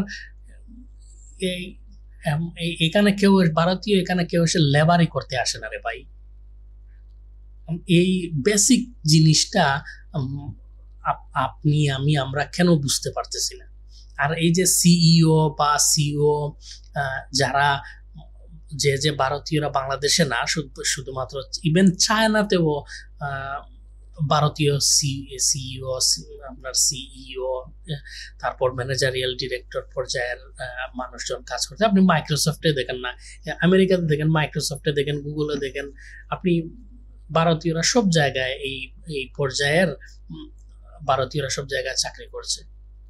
সফটওয়্যার ডেভেলপাররা, প্রোগ্রামাররা, বিভিন্ন আপনার হাই এন্ডের ইঞ্জিনিয়াররা বিশ্বের বিভিন্ন প্রান্তে চাকরি করছে। এই পর্যায়ের লোকজনই বাংলাদেশে এসে চাকরি করে, ভারতীয় কেউ এসে এখানে লেবারি করতে আসে না। সো এই ধরনের হাস্যকর মার্কা কথাবার্তা আগে বলছেন, বলে ফেলছেন। আগে উপদেষ্টা আপনি নিজেই বলছেন যে আগে উপদেষ্টা ছিলেন না, যার জন্য বলছেন। হ্যাঁ, এখন উপদেষ্টা, এখন আর এই কথাগুলোকে ডিফেন্ড করতে যাইয়া আপনি আপনার নিজের ইমেজটারে নষ্ট করবেন না প্লিজ। পারলে তথ্য দেন, এই যেভাবে বলছি ইমিগ্রেশন থেকে তথ্য নেন, নিয়ে এই বিগত 2 মাসে যারা বাংলাদেশ ছেড়ে চলে গেছে তাদেরকেও ইনক্লুড করে দেখেন আপনি 26 লক্ষ ভারতীয় হয় কি না। পতনের পর আমরা সংখ্যালঘু নিপীড়ন, ভাস্কর্য ভাঙা, মাজার ভাঙা, যৌনকর্মী ও হিজড়াদের উপর আক্রমণ, নারীদের প্রতি আক্রমণ, অভিযুক্ত জঙ্গি সংগঠনের নেতাদের জামিন, শীর্ষ সন্ত্রাসীদের জামিন, হিজবুত তাহরীরের প্রকাশ্য তৎপরতায়, এগুলি কি আসলে অন্তর্বর্তী সরকারের অবস্থানের প্রতিফলন? আপনার কাছে কি মনে হয়, নাকি সরকারের ভেতরে বা বাইরে অন্য কোনো কিছু তৎপর? যেমন প্রফেসর সলিমুল্লাহ খান বলছেন যে এখানে সরকার আসলে কোনটা বা সরকার আসলে কয়টা, আর এই ব্যাপারে আপনি আসলে কি বলবেন? মানে আমি অনেকগুলি কথা বলেছি, আপনি চাইলে আমি এটা আবার আবার বলতে পারি, কিন্তু আমার নিশ্চয় মনে থাকবে সংখ্যালঘু নিপীড়ন, না, ঠিক আছে। বাজার ভাঙা, জনকর্মী হিজড়াদের আক্রমণ। ঠিক আছে। আপনি যে সমস্ত ঘটনা বলেছেন এগুলি সবই অত্যন্ত দুঃখজনক এবং আমরা বিভিন্ন সময় আমাদের বিভিন্ন উপদেষ্টারা এসবের বিপক্ষে কড়া বক্তব্য রেখেছি, সরকারের পক্ষ থেকে বক্তব্য রেখা হয়েছে। তবে খালেদ, আপনাকে আমি একটু বিনয়ের সাথে একটা কথা বলি। যখন আমি আপনার টক শো করতাম, যখন আমি এই সরকারে আসার আগে কথা বলতাম, আমি কিন্তু নিজে বলতাম যে সরকার এত নিপীড়ন চালাচ্ছে, এই সরকার পতনের পর অনেক ভয়াবহ ঘটনা ঘটতে পারে, সরকারকে ওয়ার্ন করার চেষ্টা করতাম। আপনার নিশ্চয়ই মনে আছে যে ফ্যাসিস্ট আওয়ামী লীগ সরকারের যারা মন্ত্রী তারাও বলতো আমরা ক্ষমতায় না থাকলে ঘরে ঘরে ঢুকে আমাদেরকে মেরে ফেলাবে, এরকম কথা বলা হতো না খালেদ? তো আমরা যেই অরাজকতার শঙ্কা করছিলাম আওয়ামী লীগের 15 বছরের অপশাসনের কারণে, মানুষের প্রতি অকথ্য নিপীড়ন নির্যাতনের কারণে, মানুষের মুখ বন্ধ করে রাখার কারণে, এটার আউটবার্টস হিসাবে আমরা যতটুকু খারাপ অবস্থা আশঙ্কা করেছিলাম, আপনাকে বিনয়ের সাথে বলি ততটা খারাপ অবস্থা হয় নাই। ততটা খারাপ অবস্থা হয় নাই। আপনি কি খারাপ অবস্থা আশা করেছিলেন? আওয়ামী লীগ দাবি করছে যে 10,000-এর উপরে আওয়ামী লীগের নেতা কর্মীকে হত্যা করা হয়েছে। আওয়ামী লীগের এমন কোন উপজেলা পর্যায়ের নেতা নাই যার ঘর বাড়ি জ্বালিয়ে দেওয়া হয় নাই। আপনি এর চাইতে খারাপ আর কি হতে পারে? এমন কোন উপজেলা পর্যায় পর্যন্ত, জেলা মহানগর কেন্দ্র তো রয়েছেই, উপজেলা পর্যায়েরও এমন কোন নেতার বাড়িঘর নাই যার বাড়িঘর লুট করা হয় নাই। শুধু আওয়ামী লীগ না, আওয়ামী লীগের অঙ্গ সহযোগী সংগঠন সহ সকল পর্যায়ের অন্তত উপজেলা পর্যায়ের নেতা কর্মীদের বাড়িঘর লুট করা থেকে শুরু করে হামলা মারধর, প্রায় আওয়ামী লীগ দাবি করছে প্রায় 10,000-এর উপর আওয়ামী লীগের নেতা কর্মীকে হত্যা করা হয়েছে। এর চাইতে খারাপ আর কি হতে পারে? অনেক কিছু ঘটেছে, ততটা খারাপ কিছু হয় নাই। তারপরও যেগুলি খারাপ কিছু ঘটেছে সেখানে আমাদের সরকারের কিছু ক্ষেত্রে ব্যর্থতা থাকতে পারে, অবশ্যই আমরা ব্যর্থতা থেকে শেখার চেষ্টা করছি। আপনাকে একটা এক্সাম্পল বলি, আদালত প্রাঙ্গণে যখন হামলার ঘটনা ঘটলো। আপনি কোন জায়গা থেকে কোন জায়গায় যাচ্ছেন ভাই? গত 2 দিন আগেও ঢাকার এক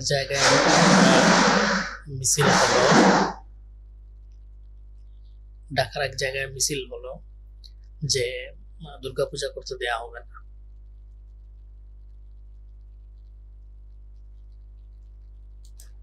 তখন এটা তো আসলে দেখার কথা হচ্ছে ধরেন স্বরাষ্ট্র মন্ত্রণালয়, কিন্তু আমাদের এখানে অনেকে মনে করি কি, যেহেতু আমি আইনমন্ত্রী, তো আইন শৃঙ্খলা পরিস্থিতি হচ্ছে আমার গভর্নমেন্ট এজ এ হোল, আপনি একজন ক্যাবিনেট মিনিস্টার, আপনাকে এর দায়িত্ব নিতেই হবে। আমার না রে ভাই, তারপরও আমরা একসাথে কোঅর্ডিনেটেড ওয়েতে কাজ করি, সব ব্যর্থতার ক্ষেত্রে যৌথ দায়িত্বের অংশ হিসেবে আমারও দায়িত্ব আছে, কিন্তু আলাদাভাবে এককভাবে এটা আমার মন্ত্রণালয় দেখার বিষয় না। তখন আমি যদি এই সরকার ফেল করে বা এই সরকারের আপনার যদি নীতি আদর্শ আপনি বাস্তবায়িত করতে না পারেন, তাহলে এই সরকার থেকে আপনি পদত্যাগ করেন। আপনার না বলে আপনি দায় সারতে পারেন না। এভাবে কি দায় সারা যায় যে হ্যাঁ আমি শুধু আমার মন্ত্রণালয়ে দেখছি, আমার মন্ত্রণালয়ে হ্যান তেন? আপনার মন্ত্রণালয়ে তো কি হচ্ছে সেগুলো তো আমরা জানি ভালোভাবেই। এরপরেও যদি অন্য মন্ত্রণালয়ের কোনো দুর্নীতি হয়, সরকারে থাকলে এজ এ হোল আপনাকে সরকারের সকল দায়িত্ব নিতে হবে। আপনি যদি মনে করেন যে আপনার কথা এই সরকারের আমলে গ্রহণযোগ্যতা পাচ্ছে না বা সরকারের লোকজন শুনছে না বা আপনি তা বাস্তবায়িত করতে পারছেন না, তাহলে আপনি পদত্যাগ করেন। আর আপনি আইন মন্ত্রণালয়ের দায়িত্বে আছেন, আপনার কোর্টে বিচার আঙ্গনে কি পর্যায়ের কি হচ্ছে সেগুলো তো দেশের মানুষজন সবাই জানে। স্বরাষ্ট্রমন্ত্রীর সাথে কথা বলে আমরা অনেক ইনোভেটিভ টেকনিক বের করা শুরু করলাম যে কি করব, মানুষ এত ক্ষুব্ধ। আমি যখন জিজ্ঞেস করলাম স্বরাষ্ট্র মন্ত্রণালয়কে যে মানুষ যেভাবে মারতে আসছে আপনারা ঠেকান না কেন? পুলিশ বলে পুলিশ ঠেকাতে গিয়েছিল, তখন তো পুলিশের মরাল কারেজ ছিল না। যারা মারতে এসছে তারা পুলিশকে অকথ্য গালাগালি করে বলছে তোরা শেখ হাসিনার পুলিশটা মাইরা তোদেরকে ঝুলায় রাখবো, আমাদের ধাক্কা দিস। মানে পুলিশের তো তখন মরালিটি নাই। কিছুদিন আগে পুলিশের বাহিনীর সদস্যরা হাজার হাজার ছাত্র জনতাকে হত্যা করেছে, সেই পুলিশ কি ওই মরাল কারেজটা থাকে? তখন আমরা বিভিন্ন পদ্ধতি বের করা শুরু করলাম। আমি বললাম আচ্ছা ঠিক আছে, আমাদের যারা বিচারকরা আছে ওনাদেরকে রিকোয়েস্ট করলাম যে আপনারা তো যে কোনো সময় ইচ্ছা করলে শুনানি করতে পারেন, তাহলে সকাল 7টায় শুনানি করেন। মানুষ তো সকাল 7টায় জড়ো হবে না। আপনি দেখবেন আনিসুল হক সাহেব এবং সালমান এফ রহমান, ওনাদের পরে শুনানিটা সকাল 7টায় হয়েছিল, কেউ ওনাদেরকে মারে নাই।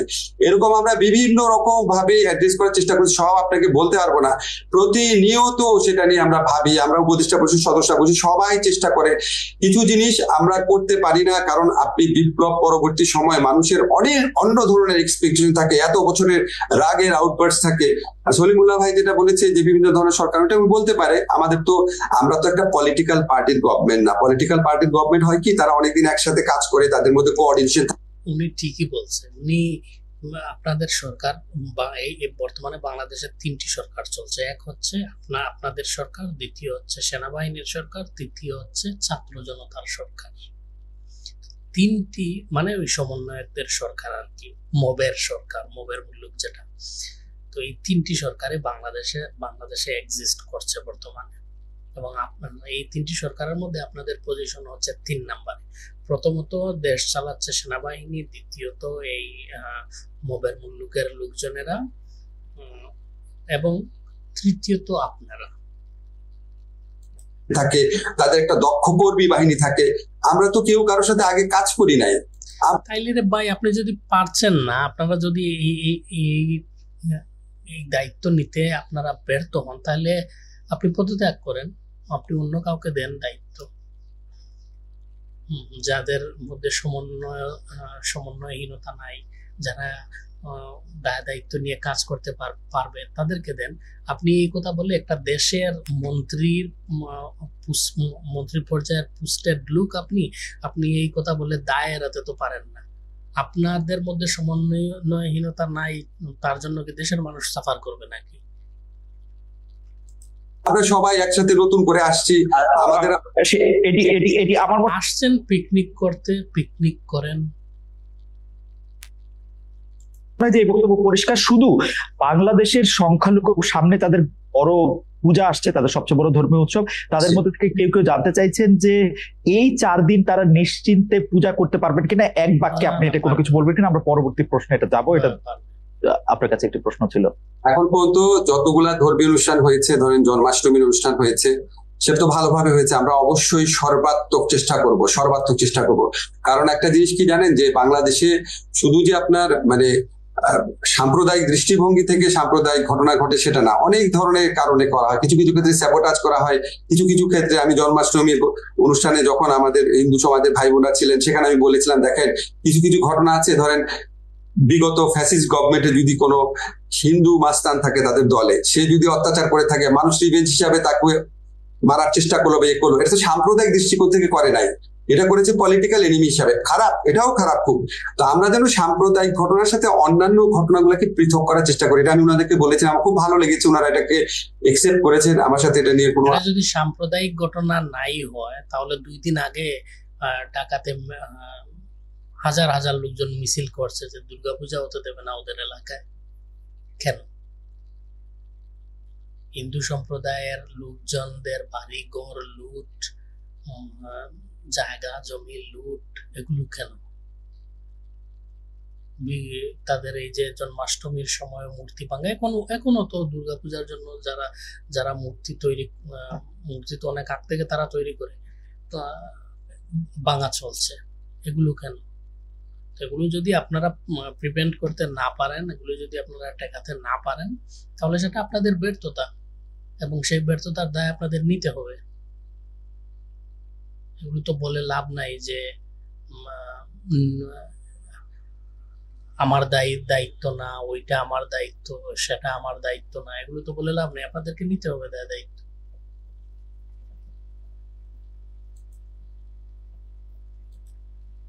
চেষ্টা করলো বা করলো, এটা তো সাম্প্রদায়িক দৃষ্টিকোণ থেকে করে নাই, এটা করেছে পলিটিক্যাল এনিমি হিসাবে। খারাপ, এটাও খারাপ খুব।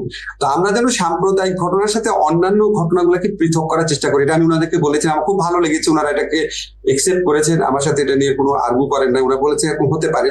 আরেকটা ব্যাপার হচ্ছে কি, ধরেন এটা আমরা সবসময় মনে রাখি, ধরেন আমাদের এখানে যদি সাম্প্রদায়িক ঘটনা ঘটে, ভারত সাথে সাথে প্রচন্ড আপনার এটা নিয়ে ইন্টারন্যাশনাল একটা নয়েজ তুলে ফেলে। তো আমার মাঝে মাঝে মনে হয় যে আমি যদি মানে পররাষ্ট্র মন্ত্রণালয়ে থাকতাম, ভারতে যে মুসলিম নির্যাতনের ঘটনা ঘটে, আমি ওখান থেকে বলার চেষ্টা করতাম যে আমরা খুবই উদ্বিগ্ন যে ভারতে মুসলিম নির্যাতনের ঘটনা ঘটছে কেন। আমার এই ভারতীয়দের নীতি নির্ধারকদের সাথে কখনো বৈঠক হলে আপনাকে একটা জিনিস বলি, আমার সাথে অনেক দেশের দূতাবাসের লোকজন দেখা করেছে, ভারতের দূতাবাসের লোকজন দেখা করে নাই। আমার খুব ইচ্ছা আছে উনি দেখা করলে আমি ওনাকে বলবো যে ভাই আপনি যে আমাদের এখানে সংখ্যালঘুরা নির্যাতিত হলে উদ্বেগ জানার খুবই জাস্টিফাইড, তাহলে একই ভাবে আপনার এখানে যে মুসলমানরা নির্যাতিত হয় আমরা কি আপনাদের এখানে উদ্বেগ জানাতে পারবো? এটাই তো প্রশ্ন। আসিফ ভাই, সেটা তো হচ্ছে যে মানে আপনি একটি দৃষ্টান্ত বা একটি উদাহরণের বদলে আরেকটি দৃষ্টান্ত বা উদাহরণ খাড়া করলেন, কিন্তু আমাদের যারা নির্যাতিত থাকলো তাদের তো আর সেটাতে আসলে বা পশ্চিমবঙ্গে বা ভারতে যদি আমি ভাই এখানে একজন আপনাকে জুতা মারলো, আপনিও চেষ্টা করলেন আরেকজনকে জুতা মারার। হ্যাঁ, আপনি চেষ্টা করবেন কিভাবে এই সমস্ত ঘটনাকে ঠেকানো যায়, কিভাবে এই সমস্ত ঘটনাকে এড়ানো যায়, কিভাবে এই সমস্ত ঘটনা বন্ধ করা যায়, তা না করে আপনি ওই দেশে কি হচ্ছে সেটা নিয়ে আপনি উদ্বিগ্ন হতে যাচ্ছেন। ওই যেমন দায়িত্ব নেয়ার পরপরই বলেছিলেন বাদ দিয়ে দেবেন, দায়িত্ব নেয়ার পরপরই বলেছিলেন 7 সিস্টার্সকে পৃথক করে দেবেন, 7 সিস্টার্সকে নিয়ে চিন্তা করতে হবে ভারতের। এখন উল্টো বাংলাদেশকে বাংলাদেশের 3 সিস্টার্স নিয়ে চিন্তা করতে হচ্ছে। বলি ভারতে যে মুসলমানরা নির্যাতিত হচ্ছে তার জন্য তো আর এটা আসলে কোনো ভালো ফিলিং না যে বাংলাদেশে না প্রশ্ন আছে না, প্রশ্ন আছে। আমি মানে আমরা তো এরকম দেখতে চাই না। আমি শুধু ভারতের উদ্বেগের প্রসঙ্গে এটা বললাম। আপনাকে একটা জিনিস বলি, সংখ্যালঘু নির্যাতন, সংখ্যাগুরু নির্যাতন, গরিবের নির্যাতন, নারীদের নির্যাতন, শিশুদের নির্যাতন, যে কোনো নির্যাতন বিরুদ্ধে আমাদেরকে অবস্থান নিতে হবে। নির্ভয় খুবই বাকপটু মানুষ। আওয়ামী লীগ সরকারের যে 3 জন তথ্যমন্ত্রী ছিল, মনে করেন প্রথমে আহসানুল হক, তারপরে হাসান মাহমুদ, তারপরে মোহাম্মদ আরাফাত চৌধুরী, 3 জনকে এক করলে একজন আসিফ নজরুল হবে। এখানে মানুষ যে এই পরিচয়টাই মুখ্য হওয়া উচিত। আজকে আপনি যে সমস্ত ঘটনা ঘটেছে বাংলাদেশে, এই যে ধরেন হলের মধ্যে পিটিয়ে মেরে ফেললো বা এই ধরনের ঘটনা, এটা কি সংখ্যালঘু হিসাবে মেরেছে? তারপরে আপনি যে মাজার ভাঙার কথা বললেন, ওটা কি সংখ্যালঘুরা আক্রান্ত হয়েছে? ওটা কি সংখ্যালঘু? মাজারে যারা সংখ্যালঘু? তো যত ধরনের নির্যাতন আছে সবকিছুকে আমাদের নিন্দা জানাতে হবে, সবকিছুর বিরুদ্ধে আমাদেরকে রুখে দাঁড়াতে হবে। আসিফ ভাই, আসলে সময় পেরিয়ে যাচ্ছে, আপনার কথা শুনতেই শুধু ইচ্ছা করে, কিন্তু অনেকগুলি বিষয় রয়েছে। আমি একবারে বলে ফেলি, আমার সংবিধান, আপনাদের পরবর্তী কার্যক্রম, ভবিষ্যৎ এবং অন্যান্য অনেক বিষয় নিয়ে অনেক প্রশ্ন রয়েছে। আমি শুধু এটি এই মুহূর্তে বলি, যার মৃত্যুতে শেখ হাসিনার গদি নড়ে গিয়েছে, সেই আবু সাইদের মৃত্যু বুলেট মাথায় আঘাতে ত্বরান্বিত হয়েছে, এমন ময়নাতদন্ত প্রতিবেদনের তথ্য এখন আলোচনায়। এটা নিয়ে কি বলবেন আমাদের যদি সংক্ষেপে একটু বলেন। আপনি কি ময়নাতদন্তের রিপোর্টটা পেয়েছেন খালেদ? ময়নাতদন্তের রিপোর্টটা আমি একটু দেখতে চাই। তাহলে আপনাকে একটা ঘটনা বলি। এই ময়নাতদন্তটা আমি কিন্তু দেখার সময় পাইনি, আমি সারাদিন মিনিস্ট্রি কাজে ব্যস্ত ছিলাম। আপনি কিন্তু দেখবেন কাইন্ডলি, এটা কত তারিখের ময়নাতদন্তের রিপোর্টটা, কত তারিখের? আচ্ছা, ময়নাতদন্তের রিপোর্ট আমি আপনাকে ক্ল্যারিফাই করি। আচ্ছা ফাইন, আমি আপনাকে ক্ল্যারিফাই করি। আপনার কি মনে আছে আওয়ামী লীগ আমলে ময়নাতদন্তের রিপোর্ট কিভাবে দেওয়া হতো? এটা নিশ্চয়ই আপনার মনে আছে। জাজ্জুলুমার হত্যার ঘটনা আওয়ামী লীগ আমলে ময়নাতদন্তে বহু ঘটনা পত্রিকা পড়েছি আমরা, ঘুরিয়ে দিত। এখন আপনি যদি এই আমলেও ময়নাতদন্তের ঘটনা ঘটে, ময়নাতদন্তের রিপোর্টটা 24শে জুলাই দেওয়া, 24শে জুলাই দেওয়া, অর্থাৎ আওয়ামী লীগ আমলে দেওয়া। অর্থাৎ এখানে আওয়ামী লীগের কেউ ডিফেন্ড করার মতো নাই, যার জন্য উনি ক্লিয়ারলি আওয়ামী লীগের উপর দোষ দিয়ে দিলেন যে ওই ময়নাতদন্তের রিপোর্ট আওয়ামী লীগ আমলে করা এবং আওয়ামী লীগ এই রিপোর্টটিকে ঘুরিয়ে দিয়েছে। অর্থাৎ সেই রিপোর্টটি যদি এখন সঠিকও হয় তাহলে ওনারা এখন বলবেন যে আওয়ামী লীগ সেটিকে ঘুরিয়ে দিয়েছে এবং ওনারা ওনাদের মতো করে আরেকটি ময়নাতদন্ত রিপোর্ট পেশ করবেন।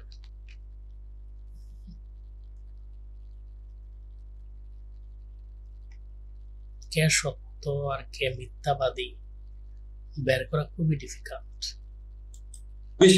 জুলাই দেওয়া আওয়ামী লীগ আমলের ময়নাতদন্ত রিপোর্ট, আপনাদের কি বিচার বিবেচনা বোধ কি হারিয়ে গেছে? আপনাদের যারা এই সমস্ত প্রশ্ন তোলেন, আপনাদের কাছে অনুরোধ করি, আপনারা কি ভুলে গেছেন যে আওয়ামী লীগ আমলে ময়না তদন্তের রিপোর্ট, পুলিশের তদন্তের রিপোর্ট, ডাক্তারের রিপোর্ট, সবকিছু কিভাবে ম্যানিপুলেট করা হতো? কাজে আমরা ঠিক ডেফিনেটলি আবার ময়না তদন্ত করবো, এবং এই ময়না তদন্ত যদি ভুল হয়ে থাকে, ম্যানিপুলেটেড হয়ে থাকে, অবশ্যই আমরা দেশবাসীর কাছে প্রকাশ করব। আচ্ছা, সম্প্রতি দুটি ঘটনা ঘটেছে, একটি ঢাকা বিশ্ববিদ্যালয়, একটি জাহাঙ্গীরনগর বিশ্ববিদ্যালয়। আপনি সেই সব হত্যাকাণ্ডের যথেষ্ট পরিমাণে জোরালো প্রতিবাদ করেন নাই বলে কেউ কেউ বলছেন। এই প্রসঙ্গে আপনার একটু কথা বলবো যে এক ধরনের মব জোরালো নাই, কোনো প্রতিবাদই উনি করেন নাই। মাসুদকে যিনি পঙ্গু পঙ্গু ছিল, হাত কাটা ছিল, পা কাটা ছিল, হাতের নখ কাটা ছিল, মাসুদকে হত্যা, তারপর জাহাঙ্গীরনগর বিশ্ববিদ্যালয়ে একজনকে হত্যা, তারপরে ইতুফাজ্জলকে ভাত খাইয়ে হত্যা, হ্যাঁ, তারপরে আরো একজনকে গান গেয়ে চিটাগাঙ্গে গান গেয়ে হত্যা চিটাগাং ইউনিভার্সিটিতে। কোনটার প্রতিবাদ কে করলো? যেটাকে আপনি বারবার মব জাস্টিস বলছেন, কেউ কেউ এটাকে মবক্রেসি বলছেন, সেই জায়গা থেকে কেউ কেউ বলছেন এটা একটি মবের মূল্য, সেই জায়গা থেকে আপনি আসলে আমাদের কি জানাবেন বা কি? আমি যথেষ্ট প্রতিবাদ করেছি, আমি সাংবাদিক সম্মেলনে বলেছি কোনো অবস্থাতেই ছেড়ে দেওয়া হবে না। এই যথেষ্ট প্রতিবাদটা কি ছিল? কাউকে ছেড়ে দেয়া হবে না, এটা কি প্রতিবাদ? এইরকম বিগত সরকারের আমলে এই যে এতটি ঘটনা না, যে কোনো একটি ঘটনাও যদি ঘটতো, এখানে তো পরপর অনেকগুলো ঘটনা ঘটলো সেম প্যাটার্নে, কিন্তু বিগত সরকারের আমলে একটি ঘটনা ঘটলেও প্রথম আলোতে কলামের পর কলাম, ফেসবুকে স্ট্যাটাসের পর স্ট্যাটাস, হ্যাঁ, নাগরিকদের বিবৃতির পর বিবৃতি, সুনাগরিকদের বিবৃতির পর বিবৃতি আসতো। এরকম কোনো কিছু কি এসেছে? আপনারা দেখেন দুটো ঘটনাতেই সাথে সাথে গ্রেফতারের ঘটনা ঘটেছে, সাথে সাথে এমনকি হল প্রশাসনকে পরিবর্তন করা হয়েছে। 6টা-7টা গ্রেফতারের ঘটনা, মানে দেখেন পৃথিবীতে সব দেশেই অপরাধ হয় খালেদ, জার্মানিতে হয়, আমেরিকাতে হয়। এই জার্মানি, আমেরিকা, উন্নত বিশ্বের সাথে আমাদের কি পার্থক্য ছিল? পার্থক্য ছিল অপরাধের ঘটনা ঘটতো এবং এটার বিচার করা হতো না। আবার বিএনপি বা ভিন্ন মতের কেউ অপরাধ না করলেও এটা শাস্তি দেওয়া হতো। আমাদের এখানে এই চেঞ্জটা তো আমরা এনেছি, অপরাধ করার সাথে সাথে অভিযুক্তদের গ্রেফতার করা হচ্ছে। এবং আমি আসিফ ভাই, আপনার কাছে কি মনে হচ্ছে না যে আপনি গত সরকারের মতো একই ভাষায় কথা বলছেন? আমরা গত সরকারকে যখন এই প্রশ্ন করতাম তখন তারা বলতো কেন বিশ্বজিৎ হত্যাকাণ্ডের তো শাস্তি হয়েছে, কেন 6 খুন যে নারায়ণগঞ্জে হয়েছে তার তো আমরা শাস্তি দিয়েছি, একই কথা তো এরকম বলতো। কিন্তু এই যে ঘটনাগুলি যে এই ঘটনাগুলি ঘটার ক্ষেত্রে একটা একটা একটা একটা প্রচ্ছন্ন প্রভাব এই সরকারের থাকছে কিনা, মানে আপনাকে বলি, সরকার আপনি যে এক্সাম্পলটা দিয়েছেন এরকম 2-3টা উদাহরণ ছিল তাদের গত 15 বছরে, আর হাজারো উদাহরণ ছিল যেখানে বিচার করা হয়নি, হাজারো উদাহরণ ছিল। ঢাকা বিশ্ববিদ্যালয়ে যতগুলা আক্রমণের ঘটনা ঘটেছে কোনো বিচার হয়নি। তো ওদের ছিল আপনার হাজারো ঘটনার পিছনে এটাকে 2-3টা ঘটনার কথা বলতো। এই যে গত 2 মাসে আওয়ামী লীগের প্রায় 10,000 লোককে হত্যা করা হলো, আওয়ামী লীগের হাজার হাজার বাড়িঘর পুড়িয়ে দেয়া হলো, শত শত পোশাক কারখানা পুড়িয়ে দেয়া হলো, শত শত পোশাক কারখানা এখনো বন্ধ আছে, প্রায় 500 এর উপরে শ্রমিককেই হত্যা করা হয়েছে জ্বালিয়ে। এদের সবাইকে বিচার হবে? এরা সবাইকে বিচার পাবে? তো তাও পাবলিক জনমতের চাপে দিয়েছে। আপনি বলেন যে আমরা এটা প্রতিরোধ করতে ব্যর্থ হয়েছি কিনা? আমরা সমস্ত হল প্রশাসনের উপর দায়িত্ব দেওয়া হয়েছে। একটা সরকার কি করতে পারে? আমরা ইউনিভার্সিটি অথরিটিকে কোন রকম ইন্টারফেয়ার করি না, তাদেরকে স্বাধীনভাবে হলে ছাত্রদেরকে জীবন, তাদের পড়াশোনা, তাদের পরিবেশের নিশ্চয়তা বিধান করতে বলেছি। ওনারা ওনাদের মতো চেষ্টা করেছে। যারা আক্রমণ করেছে তারা আপনার মানে হল প্রশাসনের মদদে, সরকারের মদদে এই জিনিসটা করে নাই, এটা তো আপনারা নিশ্চিত। এখন তারা হল বা বিশ্ববিদ্যালয় প্রশাসনের মদত এটা করে নাই।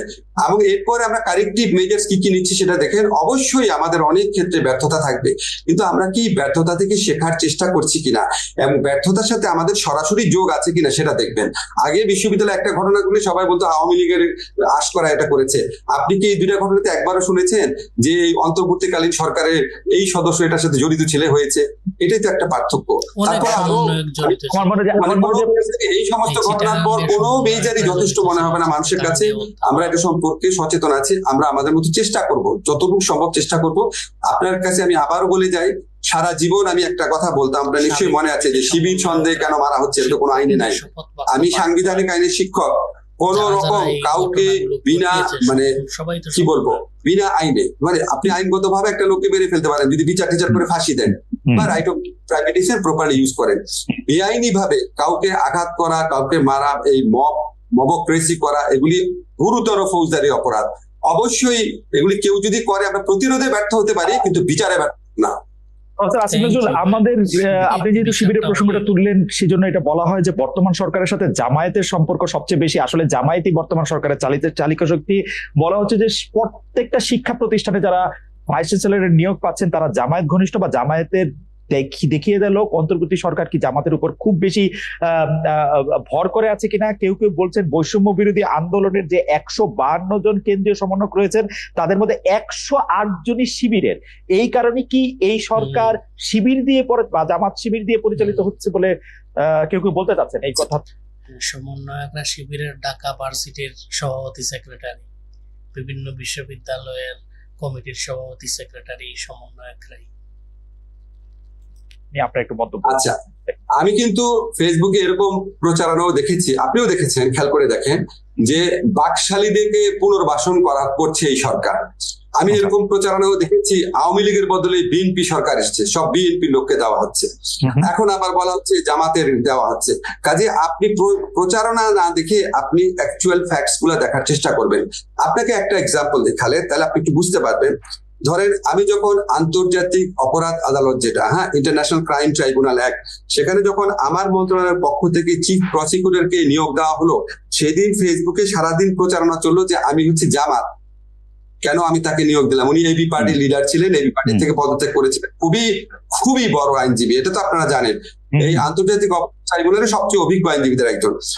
তখন 24 ঘন্টার মতো প্রচারণা চললো আমি হচ্ছে জামাত। পরে একদিন বিরতির পর শিল্পকলা একাডেমিতে আরেকজন অত্যন্ত প্রসিদ্ধ শিক্ষক জামিল আহমেদ সাহেবকে নিয়োগ দেওয়া হলো। সাথে সাথে 24 ঘন্টার ব্যবধানে প্রচারণা চললো আমি আসলে বাকশালী, আমি খাদানিক এবং আমি নাস্তিক। এখন আপনি বলেন দুইটা জিনিস কি একসাথে সত্যি হতে পারে? গুরুত্বপূর্ণ কথাগুলি ক্লু পাওয়া যায়।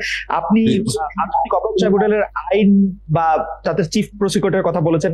প্রফেসর আসিফ নজরুল, আমি একজন জুরিস্ট হিসেবে আপনার কাছে প্রশ্নটা করতে চাই যে সেই আইন আপনারা সংশোধন করছেন, সেই জায়গায় আপনি যাকে চিফ প্রসিকিউটর আপনারা যাকে নিয়োগ দিলেন সেই আইনজীবী তাজুল ইসলাম, জামায়াত নেতা মতিউর রহমান নিজামী, আলী হাসান মোহাম্মদ মুজাহিদের আইনজীবী ছিলেন। তিনি, তার কিছু পেন্ডিং কেস রয়েছে এই আদালতে, তাকে আবার আপনি দেয়ালের এই পাশে নিয়ে আসলেন। এরকম কোন উদাহরণ কি আছে? মানে ওয়াজ ইট এ মাস্ট?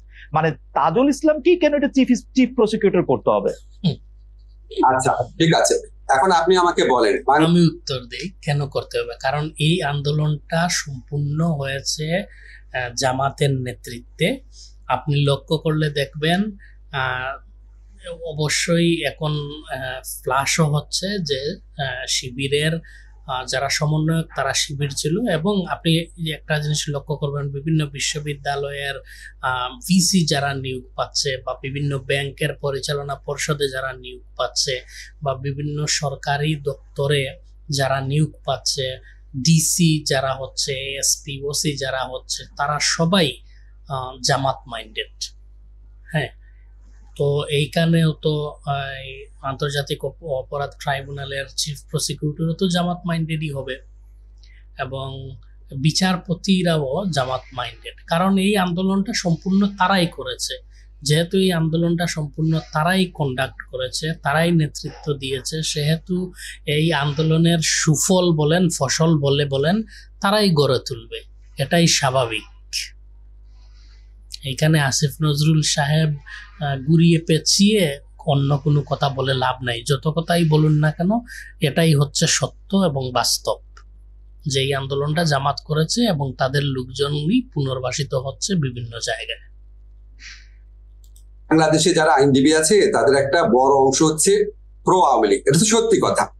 এখন আপনার কি ধারণা তারা এই আদালতে আইনজীবী হতে রাজি হবে? যে এই আদালতে আওয়ামী লীগ নেতাদের বিচার হবে, আপনার কি ধারণা তারা রাজি হবে? আবার ধরেন কিছু কিছু আইনজীবী আছে যাদের দক্ষতা নিয়ে বড় একটা অংশ তো বিএনপির আইনজীবীরাও আছেন যারা খুব আনন্দ নিয়ে রাজি হবে আওয়ামী লীগের লোকদের বিচার করতে। তাই আপনার ধারণা না? জি, আমার ধারণা। আমি আপনাকে নাম দিতে পারি, আপনাকে একটা কথা বলি খালেদ। আচ্ছা ঠিক আছে, আমাদের এই আদালতে তো আরো কিছু আইনজীবী নিয়োগের বিধান আছে। আপনাকে আমি একটা চ্যালেঞ্জ করে দিলাম, আপনি বিএনপির, এর মানে বিএনপির লোকজন এই সমস্ত দায়িত্ব নিতে রাজি হচ্ছে না, আওয়ামী লীগের বিচার কার্যে যেতে রাজি হচ্ছে না। যদি রাজি না হয়ে থাকে তাহলে তারা খুবই বুদ্ধিমান, এটা ধরে নিতে হবে, খুবই চালাক, এটা ধরে নিতে হবে। কারণ এখন যেই সমস্ত বিচার কার্য হবে সবগুলো হবে অবৈধ এবং সবগুলো আপনার জোর জবরদস্তিমূলক হবে বলে তারা মনে করে, অবৈধ হবে বলে তারা মনে করে, এবং নির্বাচিত সরকার আসার পর এই সমস্ত কোনো কিছুই, আপনারা যত কিছুই বলেন না কেন, এই সমস্ত কোনো কিছুই টিকবে না বলে তারা মনে করে, যার কারণে তারা এই কারো বিরাগভাজন হতে চাচ্ছে না। দক্ষ কোনো আইনজীবী কিন্তু এনে দেন ভাই, এখানে জি, আমি দিব। মানে গুরুত্বপূর্ণ উপস্থিত আবার আছে। আরেকটা কথা আপনাকে বলি, তাজুল তো এখানে আইনজীবী, তাজুল তো বিচারক না। তা আপনারা যখন যুদ্ধাপরাধী আদালত যখন বিচার হচ্ছিল, তখন যারা এই জামাতি নেতাদের বিপক্ষে যারা আইনজীবী ছিলেন, তারা তো সবাই আওয়ামী লীগের পলিটিক্সের সাথে ইনভলভ ছিল, আওয়ামী লীগ পন্থী আইনজীবী ছিল, তারা আওয়ামী লীগ পন্থী আইনজীবী ছিল, আপনার মনে আছে? তো তখন আপনার বিচারে কোনো সমস্যা হয়নি, আমরা বিচারে অন্যান্য প্রসঙ্গে প্রশ্ন তুলেছি, কিন্তু এটা নিয়ে প্রশ্ন তুলিনি। আমরা আইনজীবী তো সরাসরি ভাবে প্রমাণ করার চেষ্টা করবে দোষ আছে, এবং আমরা তো এই স্কোপটা রেখেছি, যাদের বিরুদ্ধে অভিযোগ আসবে আপনারা পৃথিবীর শ্রেষ্ঠতম আইনজীবীকে নিয়োগ করেন, যেটা গত সরকার করে নাই।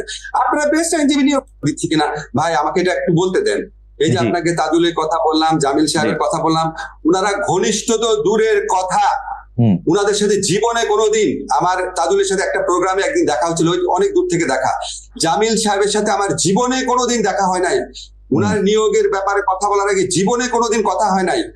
বাংলা আচ্ছা, এখানে একটি প্রশ্ন আমার, আপনি যাদের সাথে জীবনে আপনার কোনোদিন দেখা হয় নাই, জীবনে আপনার কোনোদিন কথা হয় নাই কারোর সাথে, তাদেরকে আপনি নিয়োগ দিলেন, তারা যে যোগ্য সে বিষয়টা আপনি কিভাবে জানলেন, বা সেই বিষয়টা আপনি কিভাবে পরীক্ষা নিরীক্ষা করলেন? আপনি তাদেরকে চেনেন না, জানেন না, আপনার সাথে তাদের যোগাযোগ নাই, কথাবার্তা নাই, তাহলে আপনার যোগ্যতার বিচারের যে মাপকাঠি, সেই মাপকাঠিটা কি ছিল? একাডেমিতে যে আজম আছে, আজমের সাথে জীবনে কোনোদিন আমি একসাথে বসে 5 মিনিটও কথা বলি নাই। আফসানার সাথে জীবনে কোনোদিন 5 মিনিটও কথা বলি নাই। আপনাকে আমি ক্লিয়ার করে জিনিসটা, আমি দক্ষতার দিকে লক্ষ্য রেখেছি, অসংখ্য মানুষের সাথে কথা বলি। সেই দক্ষতা আপনি কিভাবে যাচাই করলেন? অসংখ্য মানুষের সাথে কথা বলে? নিজের কোনো বাছ বিচার নাই, যে কোনো বাছ বিচার করলেন না? জায়েদ খানের বিরুদ্ধে আপনি মামলা করতেছেন, এখন জায়েদ খান এই সরকারের সমস্যা ছিল, তো এটা কিরকম? মানে কি আওয়ামী লীগের সাপোর্ট থাকতে পারবে না? আমি আপনি সাপোর্ট করি না, আমরা ওরা সাপোর্ট করতে পারবে না? আওয়ামী লীগের বিরুদ্ধে কি গণহত্যা হয়েছিল? আওয়ামী লীগের কি লোকজনকে 2 সপ্তাহের মধ্যে 1000 লোককে মেরে ফেলা হয়েছিল, 4000 লোককে অন্ধ করা হয়েছিল, 20,000 লোককে গুলি করা হয়েছিল? তার জন্য সাকিব আল হাসান এবং জায়েদ খানের বিরুদ্ধে মামলা করতে হবে। যে সাকিব তখন দেশেই নাই, জায়েদ খান বেচারা বাসাতে বসেছিল। হেলিকপ্টার দিয়ে গুলি করা হয়েছিল আওয়ামী লীগের লোককে। এখন এই সমস্ত কাজ যারা করেছে, যারা এগুলিকে জাস্টিফাই করেছে, যারা এটার পক্ষে দাঁড়িয়েছে, তাদেরকে এই ছাত্র জনতার বিপ্লবের উপর তাদেরকে আমি নিয়োগ দিব? আমি প্রেক্ষিতটা তো চেঞ্জ হয়েছে না। আচ্ছা ঠিক আছে, নিয়োগ দিয়েন না। আমি আমি আমি আমি সংবিধান সংস্কার কমিশন নিয়ে আসি। প্রফেসর আসিফ নজরুল, 32,000-এর বেশি মানুষ আমাদেরকে দেখছেন।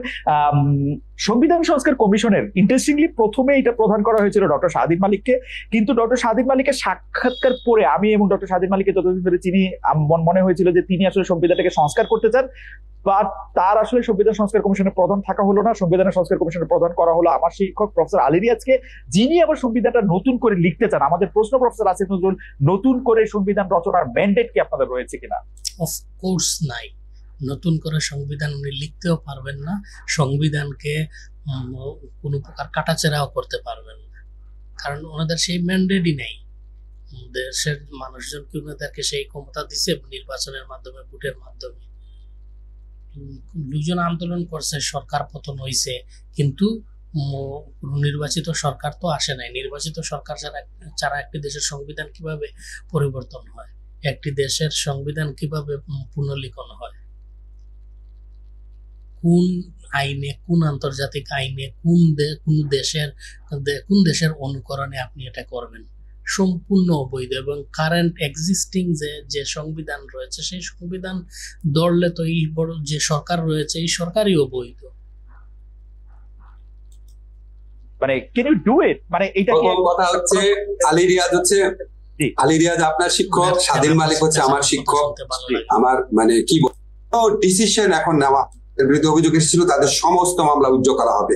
এখানে তারেক রহমান আছেন নাকি খালেদ আছেন এটা আমরা দেখবো না, আমরা ইস্যু ধরে সমস্ত মামলা উজ্জ্বল করে নেবেন। এখানে তারেক রহমান আছেন নাকি খালেদ মহিউদ্দিন আছেন দেখবেন না, এই সুযোগে উজ্জ্বল করে নিন সবার মামলা। করবো, এটা মন্ত্রণালয়ের অ্যাপ্রোচ। আরেকটা কথা বলি, আপনার মনে প্রশ্ন রাখতে পারে তাহলে হঠাৎ করে রোজিনা আর মাহমুদুর রহমান মান্নারটা উজ্জ্বল হলো কেন, এবং খালেদা জিয়া কেউ প্রশ্ন করেছে। এবং খালেদা জিয়া শুনে আচ্ছা, খালেদা জিয়ারটা তো আপনার খালেদা জিয়ার মামলা উজ্জ্বল করেছে পরে, প্রথমে আসছে রোজিনা আর মান্না ভাইয়েরটা। রোজিনা আর মান্না ভাই ওনারা দীর্ঘদিন সাফার করছিলেন, ওনারা পাসপোর্ট পাচ্ছিলেন না, বিদেশে যেতে পারছিলেন না, বিশেষ করে মাহমুদুর রহমান মান্না পাসপোর্ট পাচ্ছিলেন না। মাহমুদুর রহমান মান্না এখনো সংকটাপন্ন অবস্থায় হসপিটালে আছেন। ওনার বিরুদ্ধে একটাই মামলা ছিল, ডিজিটাল সিকিউরিটি অ্যাক্টের মামলা ছিল, একটা আইনেই মামলা ছিল। ওনারা ব্যক্তিগতভাবে যোগাযোগ করেছেন এবং অনেক সাফারিংস এর মধ্যে দিয়েছেন। মান্না ভাইয়ের চিকিৎসা কাজ বন্ধ ছিল ওখানে। আর রোজিনার মেয়ের চিকিৎসার ব্যাপার, রোজিনার একটা এই মুহূর্তে মনে পড়ছে না, একটা কারণ ছিল, ওনারা খুব রিকোয়েস্ট করেছিল। আমরা একটা সিগনেচার স্টেটমেন্ট হিসাবে আমরা মামলা রুজু করেছি, আরো অনেক মামলা করেছি, আপনাকে এখানে বলে শেষ। What the hell is this? উনার সাথে ব্যক্তিগত সম্পর্ক ভালো, একজন উনাকে খুব রিকোয়েস্ট করেছে, খুব অনুরোধ করেছে, তাই বলে উনি মামলা তুলে ফেললেন। হ্যাঁ, উনার কাছে সেই ক্ষমতা রয়েছে, উনি মিনিস্টার, আইনমন্ত্রী, আইন উপদেষ্টা, তার জন্য উনি মামলা তুলে ফেললেন উনার সাথে একজনের সম্পর্ক ভালো থাকায়। কোনো একটা প্রক্রিয়া অনুসরণ করলেন না। এটা মোবের মূল্য, এটা আসলেই মোবের মূল্য, যে আপনি ইচ্ছে করলে আপনার সাথে যার সম্পর্ক ভালো সে যদি আপনাকে রিকোয়েস্ট করে তাহলে আপনি তার মামলা তুলে ফেললেন এবং পরে বলে দিলেন এটা সিগনেচার স্টেপ হিসাবে মামলা তুলে নিচ্ছি।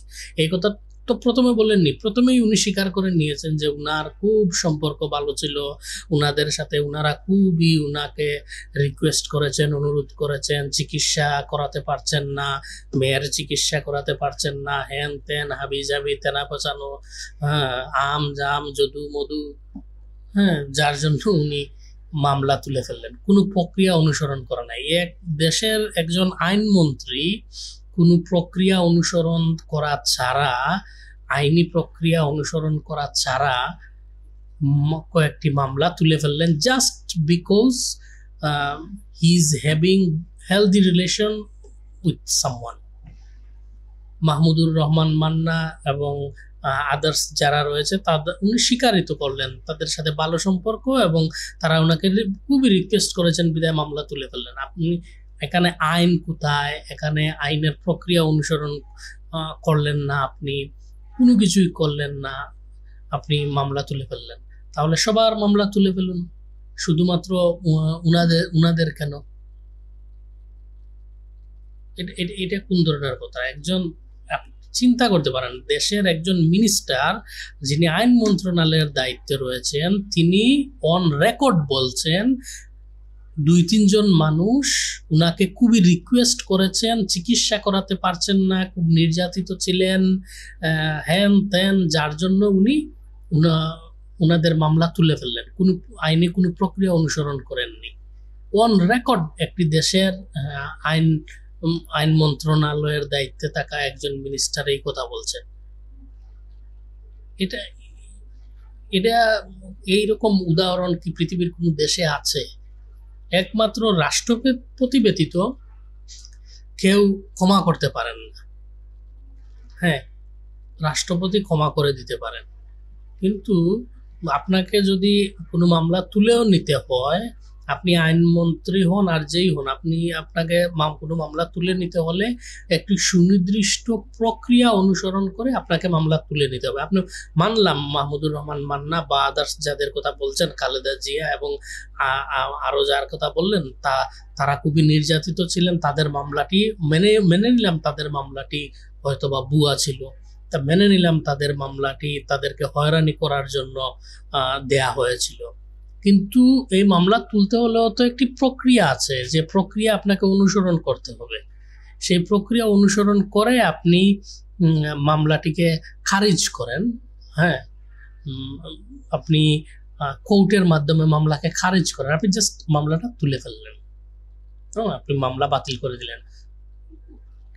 কোন দেশে এইরকম হয়? কোন দেশের ল মিনিস্ট্রিতে এইরকম কাজ হয়? এটা তো যা ইচ্ছা, যা মনে আসলো তাই করলাম, কোনো কিছুর দাঁড়ালাম না, আমার সাথে উনার সম্পর্ক ভালো, উনাকে একটা ফেভার করে দিয়ে দিলাম। এইভাবে এইভাবে হয় না ভাই, এইভাবে দেশ চলে না। টুডে ওর টুমোরো আপনাকে জবাবদিহি করতে হবে। শেষ করতে পারবো না। যেমন ধরেন আপনি মাহমুদুর রহমানের যে স্ত্রীর যে মামলার ব্যাপারটা ছিল, আমাদের অত্যন্ত শ্রদ্ধেয় সম্পাদক, ওটা আমরা করেছি, ওটা পত্রিকা আসে নাই। এরকম আরো আছে কিছু কিছু যেটার জন্য জনজীবন অতিষ্ঠ হয়ে যাচ্ছে। ধরেন আপনার জীবন অতিষ্ঠ হয়ে যাচ্ছে, আপনি ওই মামলার কারণে বিদেশে চিকিৎসা যেতে পারছেন না, আপনার বাচ্চা পড়তে যেতে পারছেন না, আপনার বাচ্চাকে নিয়ে আপনি চিকিৎসা দিতে পারছেন না, বাইরে যাওয়ার অনেক প্রয়োজন তো থাকে মানুষের। সেই সমস্ত ক্ষেত্রে আমরা অগ্রাধিকার, দুই একটা অনুরোধের ভিত্তিতে অগ্রাধিকার দিয়েছি। এখন খালেদ, মানুষ তো ধরেন এই জিনিসগুলো বলে আমরা বোঝানোর চেষ্টা করেছি আমরা সবকিছু করব, সমস্ত ইস্যু ওয়াইজ জিনিসগুলোকে করবো। বাংলাদেশের ইতিহাসে ঘটনা ঘটেছে, উনি শোনেন, পরে আমরা শুনলাম কি যে বিচারক ওনাকে জামিন দিয়েছিল দেখে ওনার হাইকোর্টে অ্যাপিলেট ডিভিশনে এলিভেশন বন্ধ রেখেছিল। শাস্তি বাড়ানোর পর ওনাকে এলিভেট করা হয়েছে। আপনি জানেন গত আমলে কিভাবে বিচার হয়েছে। যে কিছু প্রভিশন আছে, হিয়ারসে ধরনের বা গুজব ধরনের মামলা হলে পুলিশ প্রাইমারি কথাগুলো জিজ্ঞেস করতে পারে। পুলিশ কাছ থেকে এবং এমনকি আদালতের কাছ থেকে আমরা যে তথ্য পেয়েছি, যারা মামলা করতে আসে তারা এত বেশি প্রেশার, ওইখানেও এক ধরনের মানে মব প্রেশার থাকে যে পুলিশের পক্ষে এবং কোনো কোনো ক্ষেত্রে আদালতের পক্ষে, যারা বিগত ফ্যাসিস্ট রেজিমের আমলে যাদেরকে নিপীড়ক সংস্থাতে পরিণত করা হয়েছিল, তাদের সেই মরাল কারেজ থাকে না এই উন্মত্ত জনতাকে কনফ্রন্ট করার জন্য। এগুলি ঘটনা প্রথম দিকে ঘটেছে। আমরা অনেক চেষ্টা করেছি, চেষ্টা করার পর এটা অনেক রিডিউস হয়েছে। আমরা একটা জিনিস সবাইকে বলার চেষ্টা করেছি, যেখানে এফআইআর মানেই গ্রেফতার না। আপনাকে আমি কিছু নাম বলবো না, বাট কিছু কিছু মানুষ যখন আমাদের সাথে যোগাযোগ করে যে এই মামলা তাদের বিরুদ্ধে হওয়ার কথা না, আমরা স্বরাষ্ট্র মন্ত্রণালয় এবং আমরা একসাথে কাজ করি, আমরা আশ্বাস দেওয়ার চেষ্টা করি যে পুলিশ ক্রেডিবল তথ্য না পেলে আপনাদের গ্রেফতার করবে না। গ্রেফতারের খবরগুলো আপনারা পান, কিন্তু গ্রেফতার করা হয় নাই এরকম অসংখ্য ঘটনা আছে। তারপরও আমরা চেষ্টা করছি এই জিনিসগুলা নিয়ে মানুষের যে মনে প্রশ্ন আছে সেগুলিকে আরো বেশি ভালোভাবে অ্যাড্রেস করার চেষ্টা করছি আমরা। প্রফেসর আসিফুল, আরেকটি বিষয় হচ্ছে যে আপনাদের উপদেশ, আচ্ছা, মামলা হচ্ছে যে ভুয়া মামলাগুলো, যে মামলাগুলো তো কোন তদন্ত ছাড়া এফআইআর করে নেওয়া হচ্ছে। মবের পেশার, মানুষজনের পেশারের কারণে আপনি মামলা নিলেন, তো মামলা আপনাকে রেকর্ড করতে হবে না, হবে কেন? মামলা তো একটা প্রক্রিয়া আছে যে আপনি তদন্ত করবেন, তদন্ত করার পর আপনি মামলা রেকর্ড করবেন। আপনি তদন্ত করলেই তো যারা বিফোর আপনি এফআইআর আপনি যদি তদন্ত করেন তাহলেই তো যারা নির্দোষ আছে তাদের নাম বাদ পড়ে যায়। আপনি কোনো তদন্ত ছাড়া আপনি মামলা রেকর্ড করে ফেলেন, এফআইআর করে ফেলেন, আবার বলেন যে তাদেরকে গ্রেফতার করা হবে না। এটা কোন ধরনের কথা? এফআইআর যদি করেই ফেলেন তাহলে তো আপনাকে কোর্টে যেতে হবে, জামিন নিয়ে আসতে হবে, অন্যথায় আপনি ফিউজিটিভ হিসাবে থাকতে হবে আপনাকে। তো আপনাকে কোর্টে গেলে, জামিন নিতে গেলে আপনাকে আটকিয়ে দিচ্ছে। উপদেষ্টা পরিষদে ছিলেন ব্রিগেডিয়ার জেনারেল সাখাওয়াত হোসেন, তিনি স্বরাষ্ট্র মন্ত্রণালয়ের দায়িত্বে রয়েছিলেন, কিন্তু তার একটি বক্তব্যের উপর ভিত্তি করেই অনেকে বলছেন যে তাকে আসলে সরিয়ে দেওয়া হয়েছে, তাকে আসলে হোম মিনিস্টার তারা রাখা হয় নাই, নতুন একজন হোম মিনিস্টার আনা হয়েছে বা হোম অ্যাডভাইজার আনা হয়েছে। এই ব্যাপারটা আপনি আসলে কি বলবেন? মানে একটি কথা, মানে মানে এই ব্যাপারটা কি আসলে ঠিক যে তার কোনো কথার জন্য বা তার কোনো আচরণের জন্য, তার কোনো মন্তব্যের জন্য, মতামতের জন্য, বিশ্বাসের জন্য তাকে আসলে সরিয়ে দেওয়া হয়েছে? ব্রিগেডিয়ার সাখাওয়াত আমাদের অত্যন্ত রেসপেক্ট। হ্যান ত্যান বলে লাভ নাই ভাই, উনি কিছু সত্য কথা বলে ফেলছিলেন যার জন্য ওনাকে সরিয়ে দেওয়া হয়েছে। একজন মানুষ, ওনার প্রতি এই সরকারের যে আস্থা আছে এটার প্রমাণ আপনি দেখবেন। ওনাকে প্রথমে একটা মিনিস্ট্রি দায়িত্ব দেওয়ার পর আরেকটা অত্যন্ত ইম্পর্টেন্ট মিনিস্ট্রি দায়িত্ব দেওয়া হয়েছে। দায়িত্ব এখানে রিঅর্গানাইজ হতে পারে। আপনি দেখবেন প্রথমে আমাকে একটা মন্ত্রণালয় দেওয়া হয়েছিল, তারপর আমাকে আরেকটা দেওয়া হলো, তারপর আমি আরেকটা। প্রথমে একটা দেওয়া হয়েছে, তারপর আপনাকে আরেকটা দেওয়া হয়েছে। আপনার বেলায় ঠিক আছে, কিন্তু উনার বেলায় স্বরাষ্ট্র মন্ত্রণালয় থেকে গুরুত্বপূর্ণ মন্ত্রণালয় আর কি হতে পারে রে ভাই? স্বরাষ্ট্র মন্ত্রণালয় থেকে সরিয়ে নিয়ে একটা কি বলবো, এনিওয়ে উনি দুই একটা সত্য কথা বলে ফেলছিলেন যার জন্য ওনাকে স্বরাষ্ট্র মন্ত্রণালয় থেকে সরিয়ে দেওয়া হয়েছে। সেটা আমি চাই নাই। এখন আমারটা কেউ কেউ এটার বিরোধিতা করেছে, অনেকে এটা সমর্থন জানিয়েছে। কেউ কেউ বলেছে 10 বছর না চিরতরে নিষিদ্ধ করা উচিত, কেউ কেউ বলেছে না নিষিদ্ধ করা উচিত না, শুধু নিবন্ধন বাদ করা উচিত। আমরা একদম প্রাইমারি স্টেজে আছি, কাউকে টার্গেট করে আমরা কিছু করছি না। তবে আমরা আওয়ামী লীগকে নিষিদ্ধ করবেন স্বপ্ন করতে পারেন আপনারা, আওয়ামী লীগকে নিষিদ্ধ এই মুহূর্তে করা যায়। আপনারা আপনাদের হাতে ক্ষমতা আছে, আপনারা নিষিদ্ধ চাইলেই করে দিতে পারেন, কোনো সমস্যা নেই। কিন্তু নিষিদ্ধ করার পর পরবর্তী যে নির্বাচন হবে, নির্বাচন পরবর্তী যে সময় আসবে, সেই সময়টিতে আপনারা এই জিনিসগুলোকে ট্যাকেল দিতে পারবেন।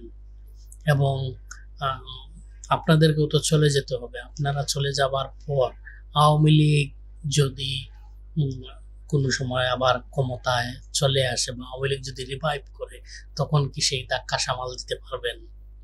সবকিছু বিচার বিবেচনা করে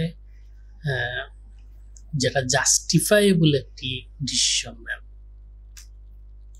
বিশ্বাস করি যারা আপনার গণহত্যা করেছে, যারা মানবতা বিরোধী অপরাধ করেছে, সেই সংগঠনের কিছুটা আপনার দায় মোচনের ব্যাপার আছে। সেটা কি ফর্মে হবে সেটা অনেক আলাপ আলোচনার বিষয় আছে। প্রফেসর আসিফ নজরুল, আপনাকে একটু বলে রাখি, আমাদের ভেরি গুড ডিসিশন। প্রযোজকদের একটু বলি যে we need 10 more minutes because we started a bit late. So Asif ভাই, আপনি যদি আমাদেরকে 10 মিনিট একটু বেশি সময় দিতেন। এবং আমার পক্ষে ওনার কথা আর শোনা সম্ভব না। উনি স্ট্রেট ফরওয়ার্ড কোনো প্রশ্নের উত্তর দেন না, ঘুরিয়ে পেঁচিয়ে উত্তর দেন।